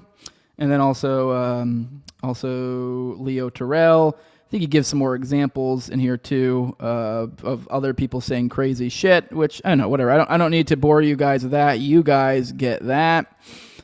But here's more. Here's Glenn. He got into it with Joe Lonsdale, and here's Joe Lonsdale quote tweeting Glenn Greenwald, the thing we just read. It says, if somebody says they don't want to work for a white person, we should expose them. Says if they say they don't want to work for a black person, expose them. Same for saying it about a Jew, but only pushing back on the third will earn you thousands of attacks from these troglodytes. And no, I actually completely disagree with that. Like, once again, like this kind of goes back to the old woke days. This is literally woke bullshit. This is woke gay shit, but being applied for Jew stuff. I would be the exact same perspective if this is for a black thing. Like if this was somebody who didn't want to work for a black guy and they said they didn't want to work for a black guy, I'd be like, that's probably unprofessional, pretty fucking stupid.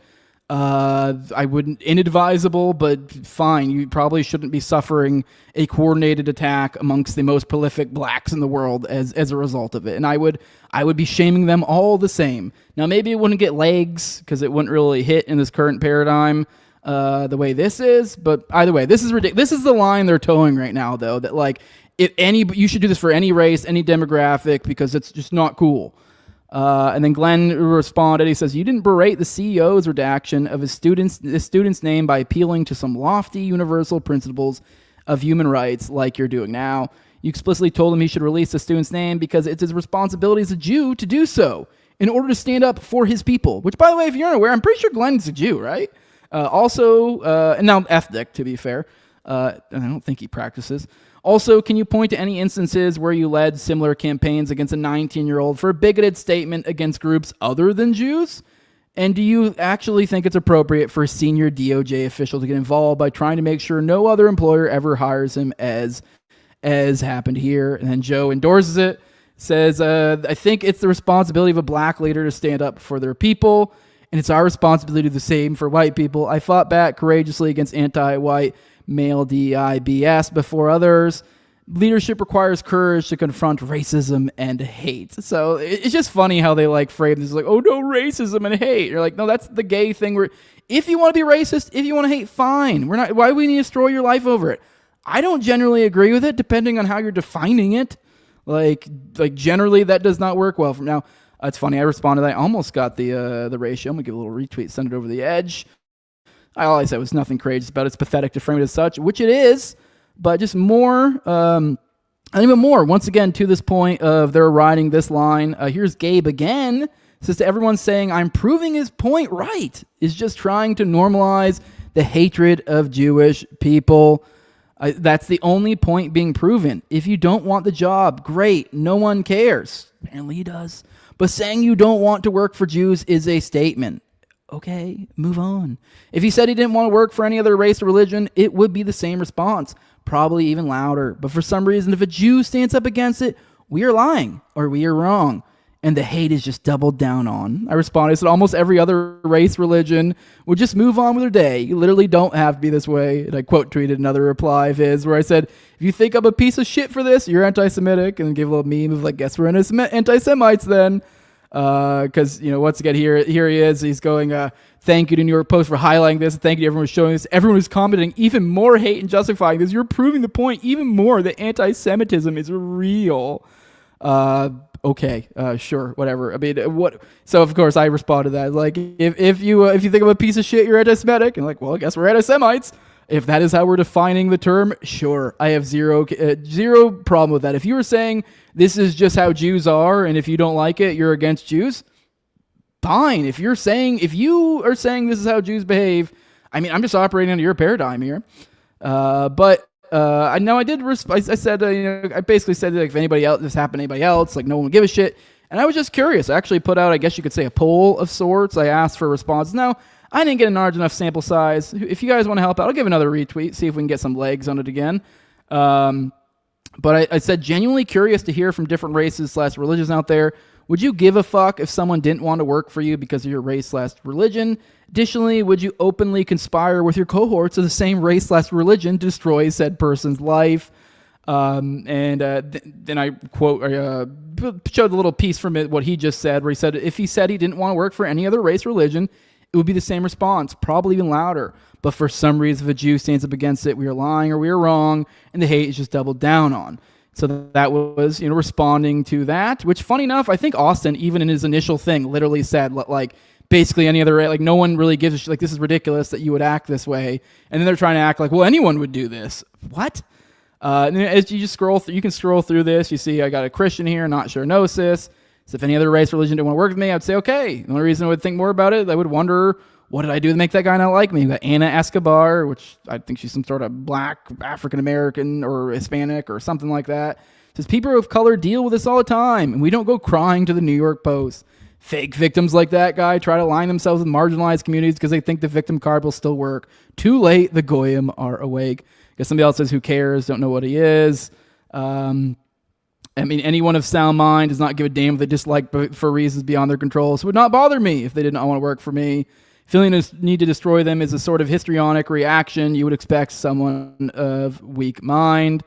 That's somebody else in there. I don't know his race either. But I don't think I had a single person respond. Now, to be fair, this mostly goes out to my followers, who people tend to agree with me.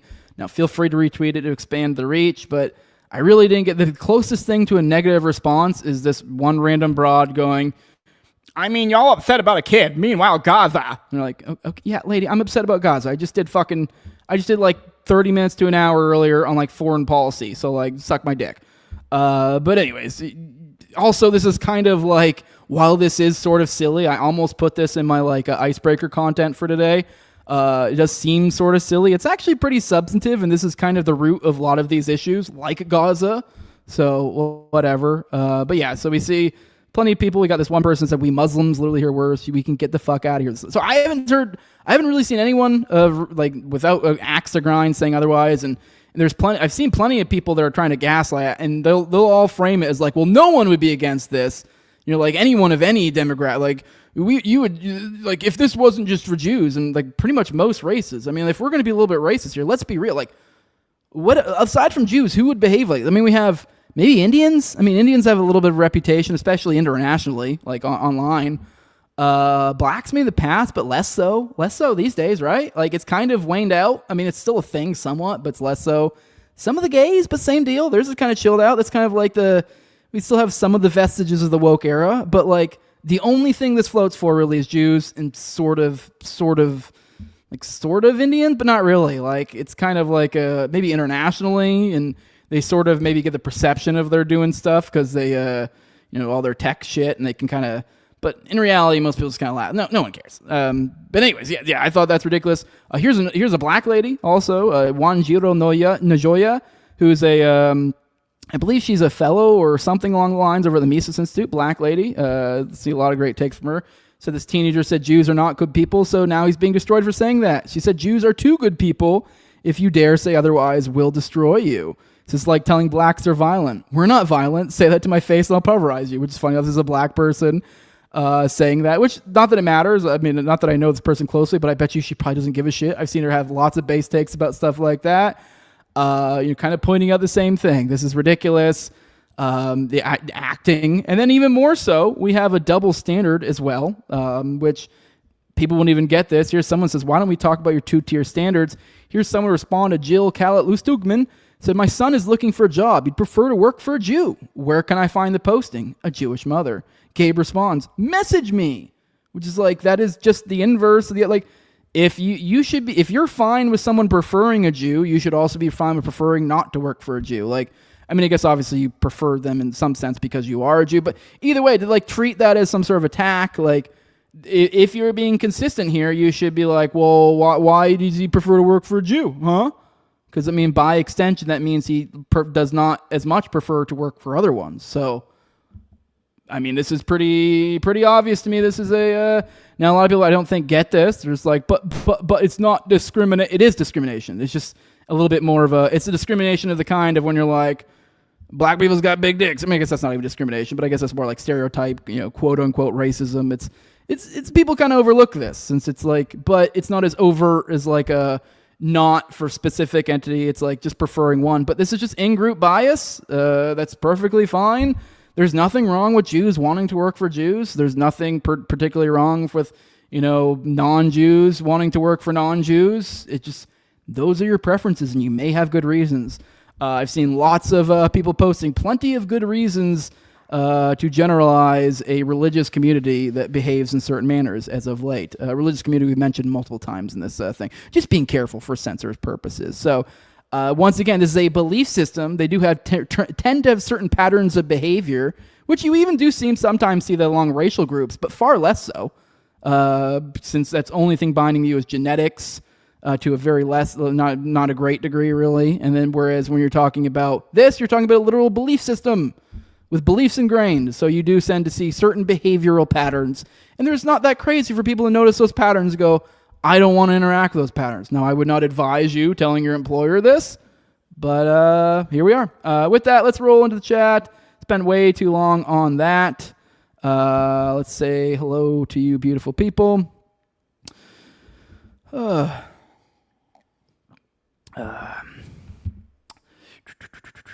Good morning, Fire Pixie. Good morning. Good morning.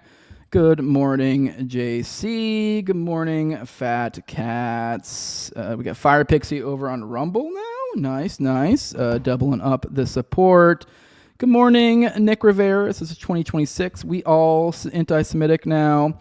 Mr. Mudbutt says, pretty sure my coworkers would roast me for being Catholic. I don't give a shit. Yeah, I mean, like, I was in the military for 11 years. People would, like, yeah, there's some people who are sensitive about racial stuff, but people joked. People had fun. Like, most people didn't care. As long as you weren't being, like, malicious. Like, and most people can tell the difference. I mean, yeah, don't get me wrong. There's some ignorant people. They'd be like, what'd you fucking say? And when you didn't mean nothing but like, it's another, this is fine. People have their preferences. People may not want to work for this group, may want to work that for a group. And then honestly, making a fucking big deal about it just really reinforces their belief, as well it probably should. But with that, I guess let's go ahead and get into our coverage of the Tate stuff. Let's do our dig into Tate again. Help a brother out, hit that like button, comment, shoot the bull. But let's go ahead and get into this, into our dig of the Tates. Before we go into it, I want to take a little short detour over in one of my favorite accounts to dig into, Toxic Tiramisu at RJ, or at Toxic Tiramisu, RJ Moreau. Now, just digging into some literature, which seemingly is on theme with our coverage of the Tates. So here's J. Edgar Hoover worked with Sherman Kaminsky, IDF veteran who ran a sexual blackmail ring called the Chickens and the Bulls that used young men to entrap a Navy admiral, 2 generals, and a U.S. congressman to build Hoover's own secret blackmail files on DC's powerful elite. Now I'm being a little, I don't know, teasing, I guess, the Tates a little bit here. Although there are parallels here. We've been talking about his, essentially his pornographic business he's been running. All these like powerful people he's bumping elbows with at the same time.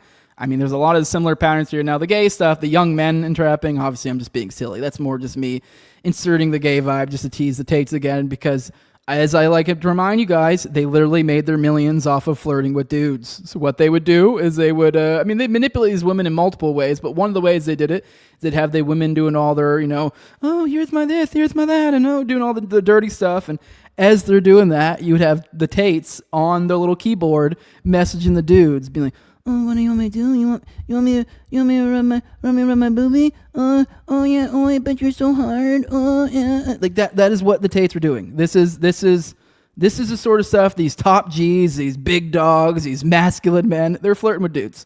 So I think we're a little bit on theme there, but I'm being maybe a little bit unfair. Anyways, let's read through some of these. I'll give this a retweet as I tend to do. With these RJ Morrow ones, he usually pulls from one or multiple pieces of literature, and usually highlight some stuff. We go through the highlighted portions, and if you guys want to, you guys can read the whole thing on your own. What did he pull these from? He pulled these from One Nation Under Blackmail, Volume 1 by Whitney Webb, Bobby and J. Edgar by Burton Hirsch, and Assassination of an Embassy on Embassy Row by John Dinges and Saul Landau. So let's read through some of this. So Hoover, for his part, was likely already used to the realities of being blackmailed by this point, given that his private sex life had been known to the mob and U.S. intelligence community for years. He likely saw the opportunity to partake in the scheme as a means of amassing his own massive collection of blackmail. With thick dossiers on friend and foe alike, Hoover's office contained secret files on numerous powerful people in Washington and beyond, files he used to gain favors and protect his status as FBI director for as long as he wished. Even former OSS veterans like Richard Helms have made such claims, alleging that Hoover played a very skillful game with knowledge of sexual habits of prominent people. Hoover had also been tied to Sherman Kaminsky, who helped run a sexual blackmail operation in New York that involved young male prostitutes. Some reports claim Kaminsky had ties to Israel, having served in the IDF.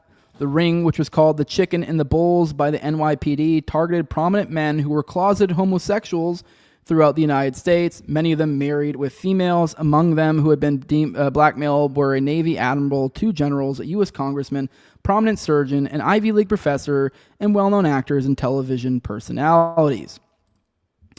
One possibility, or why would Hoover have been involved with the activities of Kaminsky? There are only a few possibilities. One possibility is that Hoover had been blackmailed by Kaminsky, though it's more likely that Kaminsky instead had ties to figures in organized crime that had already blackmailed Hoover long before. Another possibility is that Hoover was cozy to a second sexual blackmail operation targeting closeted homosexual men because he sought to pad his own library of blackmail for personal and professional gain.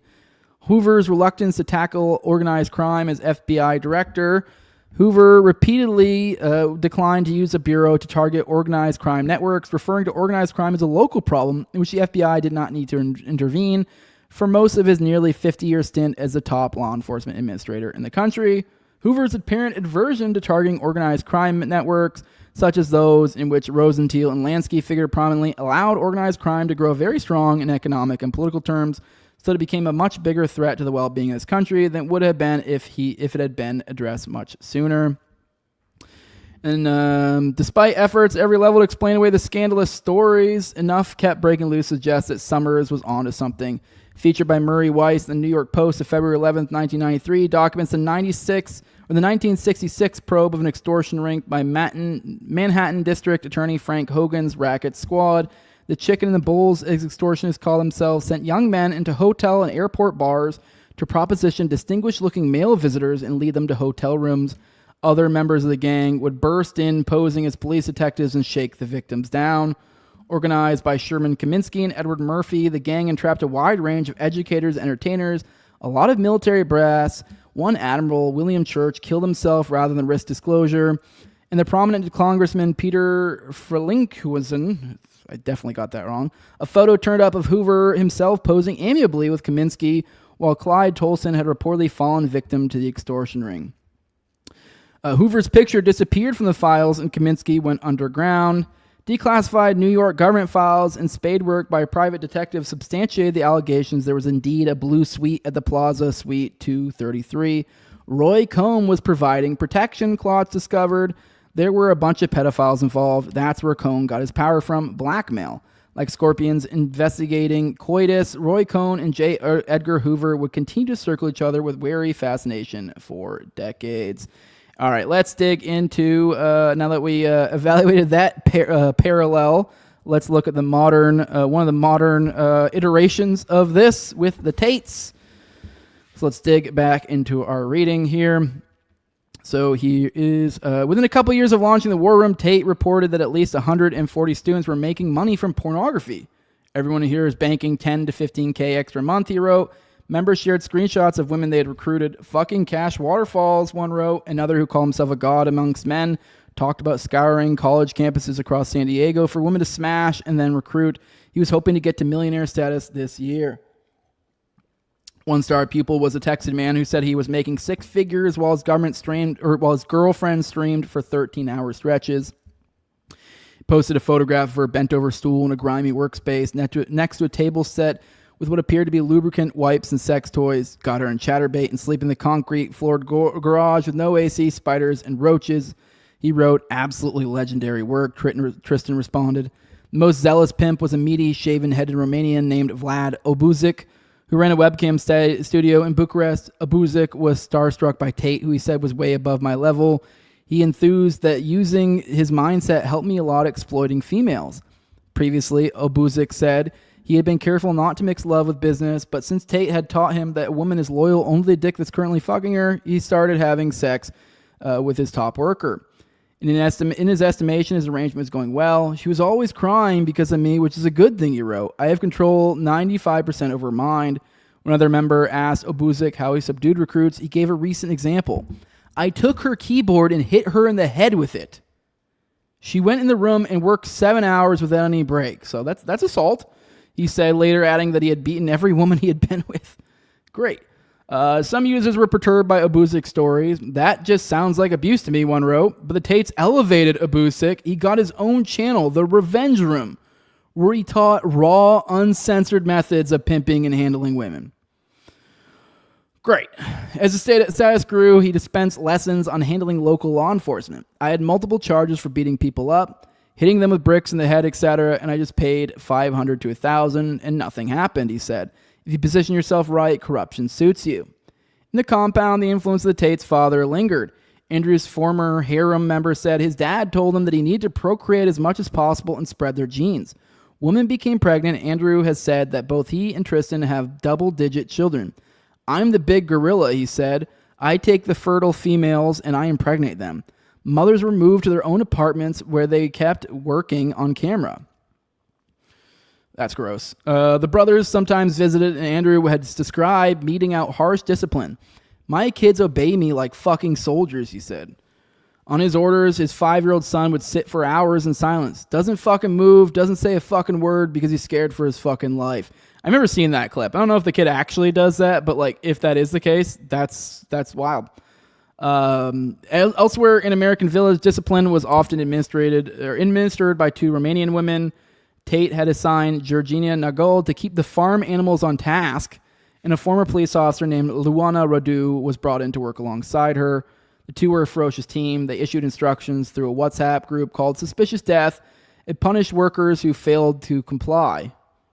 That's a fucking ominous name for a group within this group meant to punish people in the group. Okay. Women could be fined for failing to work the required hours or for committing various offenses on camera, including crying or wiping their noses. According to women who worked in the house, Yasma Penkov racked up thousands of dollars in fines, effectively keeping her indentured. One day, so they've got these women fining them for, that's ridiculous. One day, Tate wrote her an accusatory note about her productivity, calling her a cunt. She replied that she'd been tired and sick with too many thoughts to fall asleep. She wrote to Nagel that she blamed herself for disappointing Tate. I'm scared of a lot of stuff and I'm going crazy. Another morning, when Penkoff failed to meet her target, Nagel texts her while en route to the villa. Punch yourself in the mouth till I get there. Then I'll give you 10 more, you hopeless, lazy bitch, she wrote. I have a bad feeling that instead of breast surgery, you will go to the morgue. All right, we're getting into pretty crazy territory here. At times, Radu and Nagel made good on their threats. When one woman, now keep in mind with that death threat, the name of this group, at least what they're saying, the name of this group is Suspicious Death. That's the name of the WhatsApp group. Which, I mean, don't get me wrong, I've had some funny name titles of group chats and stuff, but who knows, maybe that was some sort of silly joke of like this is a group that punishes these broads who don't be doing what they're supposed to be doing, and we'll call it Suspicious Death, but that is ominous. At times, they made good on their threats. When one woman, whom I'll call Lorena Dobre, announced that she wanted to leave soon after the brothers funded her breast enlargement, Tristan instructed the enforcers to keep all her money and belongings to recoup their investment. Hit her if you have to. I don't care. So here you have Tristan endorsing abusing. He texted, according to sealed court files, throw her out of the house with nothing. The women were eager to oblige. I want my money back or I'll cut her tits off, Nagel vowed. Dobra later told police that the enforcers arrived at the villa and dragged her outside in her underwear, yanking her arm so hard that it wrenched a scar from her breast enlargement surgery. Georgiana wanted to kill her, Radu wrote to Tristan. I kept saying, beat her without leaving any marks, please. I love you girls, he replied. Dobra said that she waited outside for an hour until another woman darted out to bring some clothes and her cell phone. Then she went to the police. But so did Radu, the former officer. Afterward, Radu reported the police had said that they knew the Tates and didn't want any trouble. Nagel and Radu deny engaging in any criminal conduct, violence, or threats. The Tates were delighted by their enforcers. There's none of this female team bullshit, Tate tweeted about Nagel. She obeys the boss. For her birthday, the brothers threw a party at the compound. They presented her with a cake, glitz, and black icing with the words, Queen of Hell, written in red letters. She cut it with a samurai sword. In April 2022, there was a new arrival at the compound, the young musician from Miami. The newcomer, who I'll call Ella Hadley, had met Tristan in Florida the previous November. She found him dashing in culture. They talked about books, music, poetry, and art.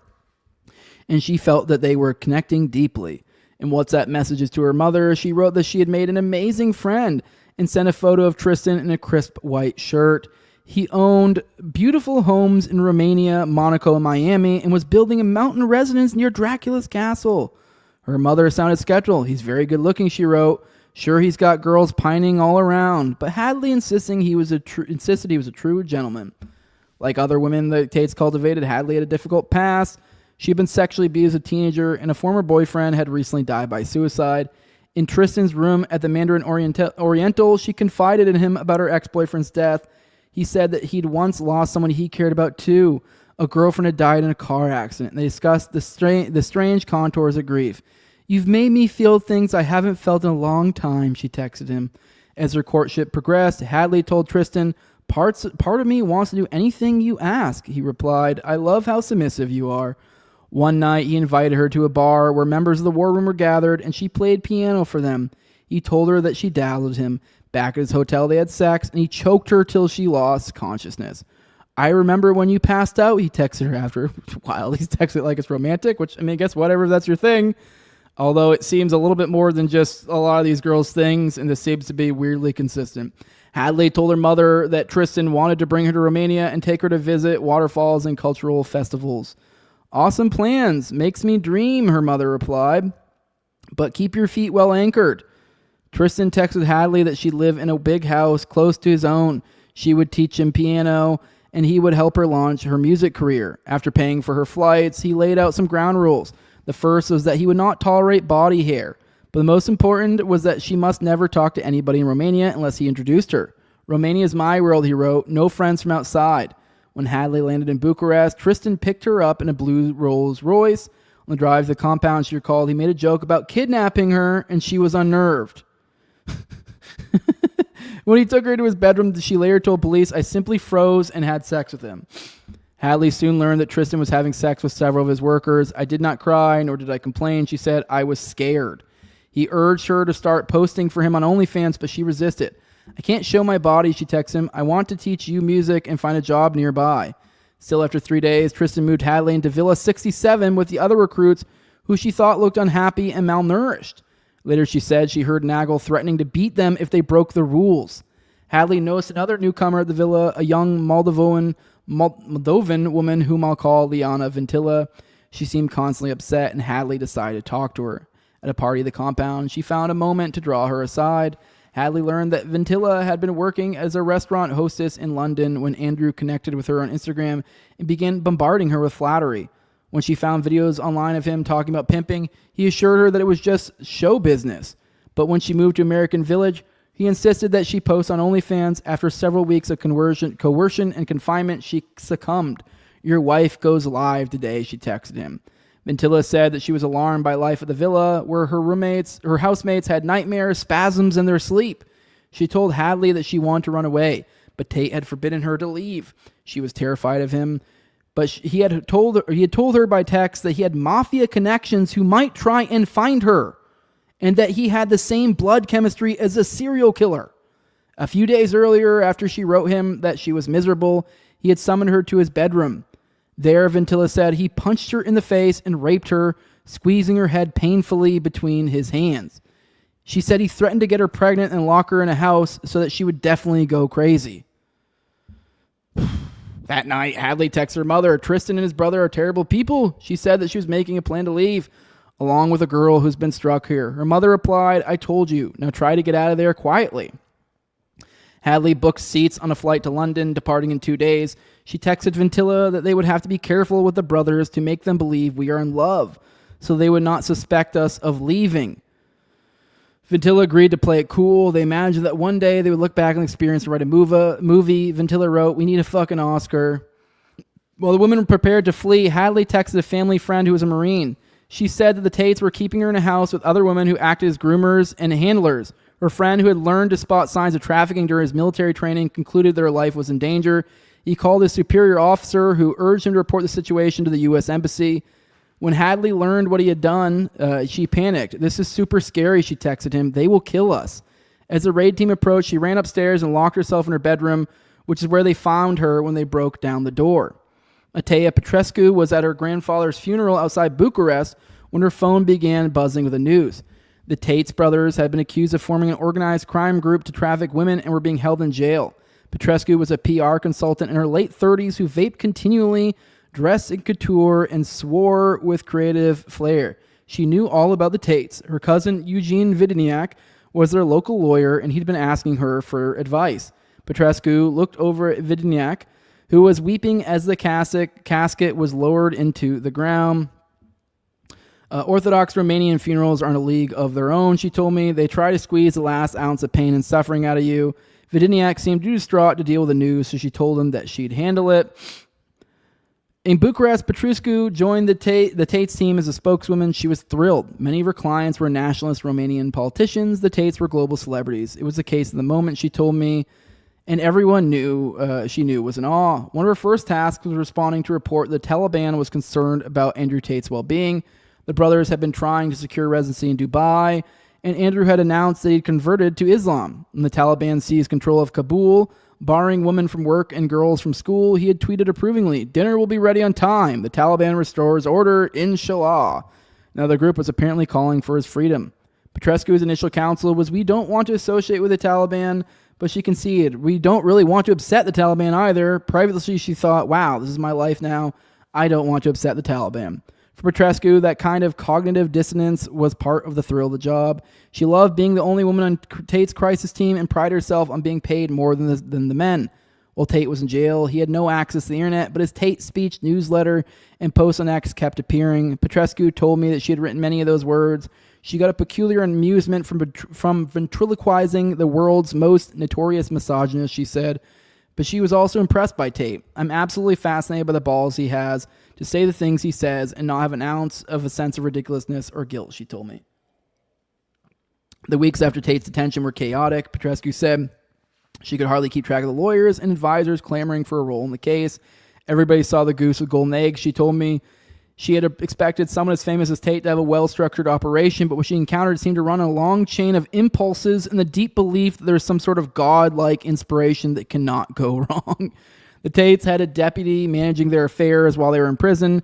Their cousin, Luke Lalis, who had moved from the U.S. to work for them. On Andrew's instructions, Lalis had been directing impassioned videos in which Haruskova, Penkov, and Angel denied all the charges. "Don't let them get lazy and wake up in the morning and look like shit," Tate told Lalis. "No one cares what ugly girls say. They have to look amazing." Angel gave an interview to Antenna TV, the company where she had been a producer before Tate made her abandon her career, insisting that she was not a victim. Asked why she had Tate's name tattooed on her arm, she said, "Out of respect." Haruskova appeared in her own video, flawlessly made up in a fur collared coat. "Imagine how outraged and mad would you be if this happened to your son or brother," she said in English. This is just a massive, massive violation against human rights.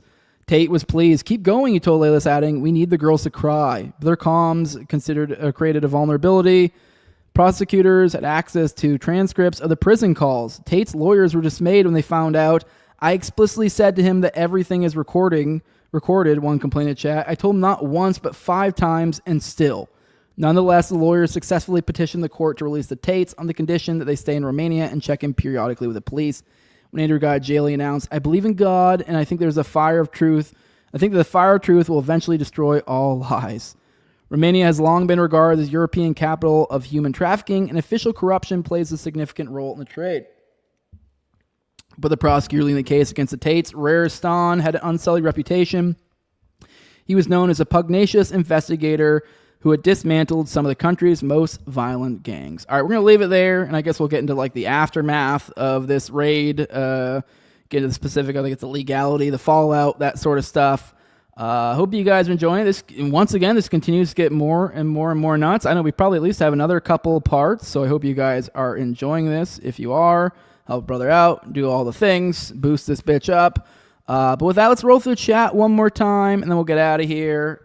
Checking on you beautiful people. See what you guys say.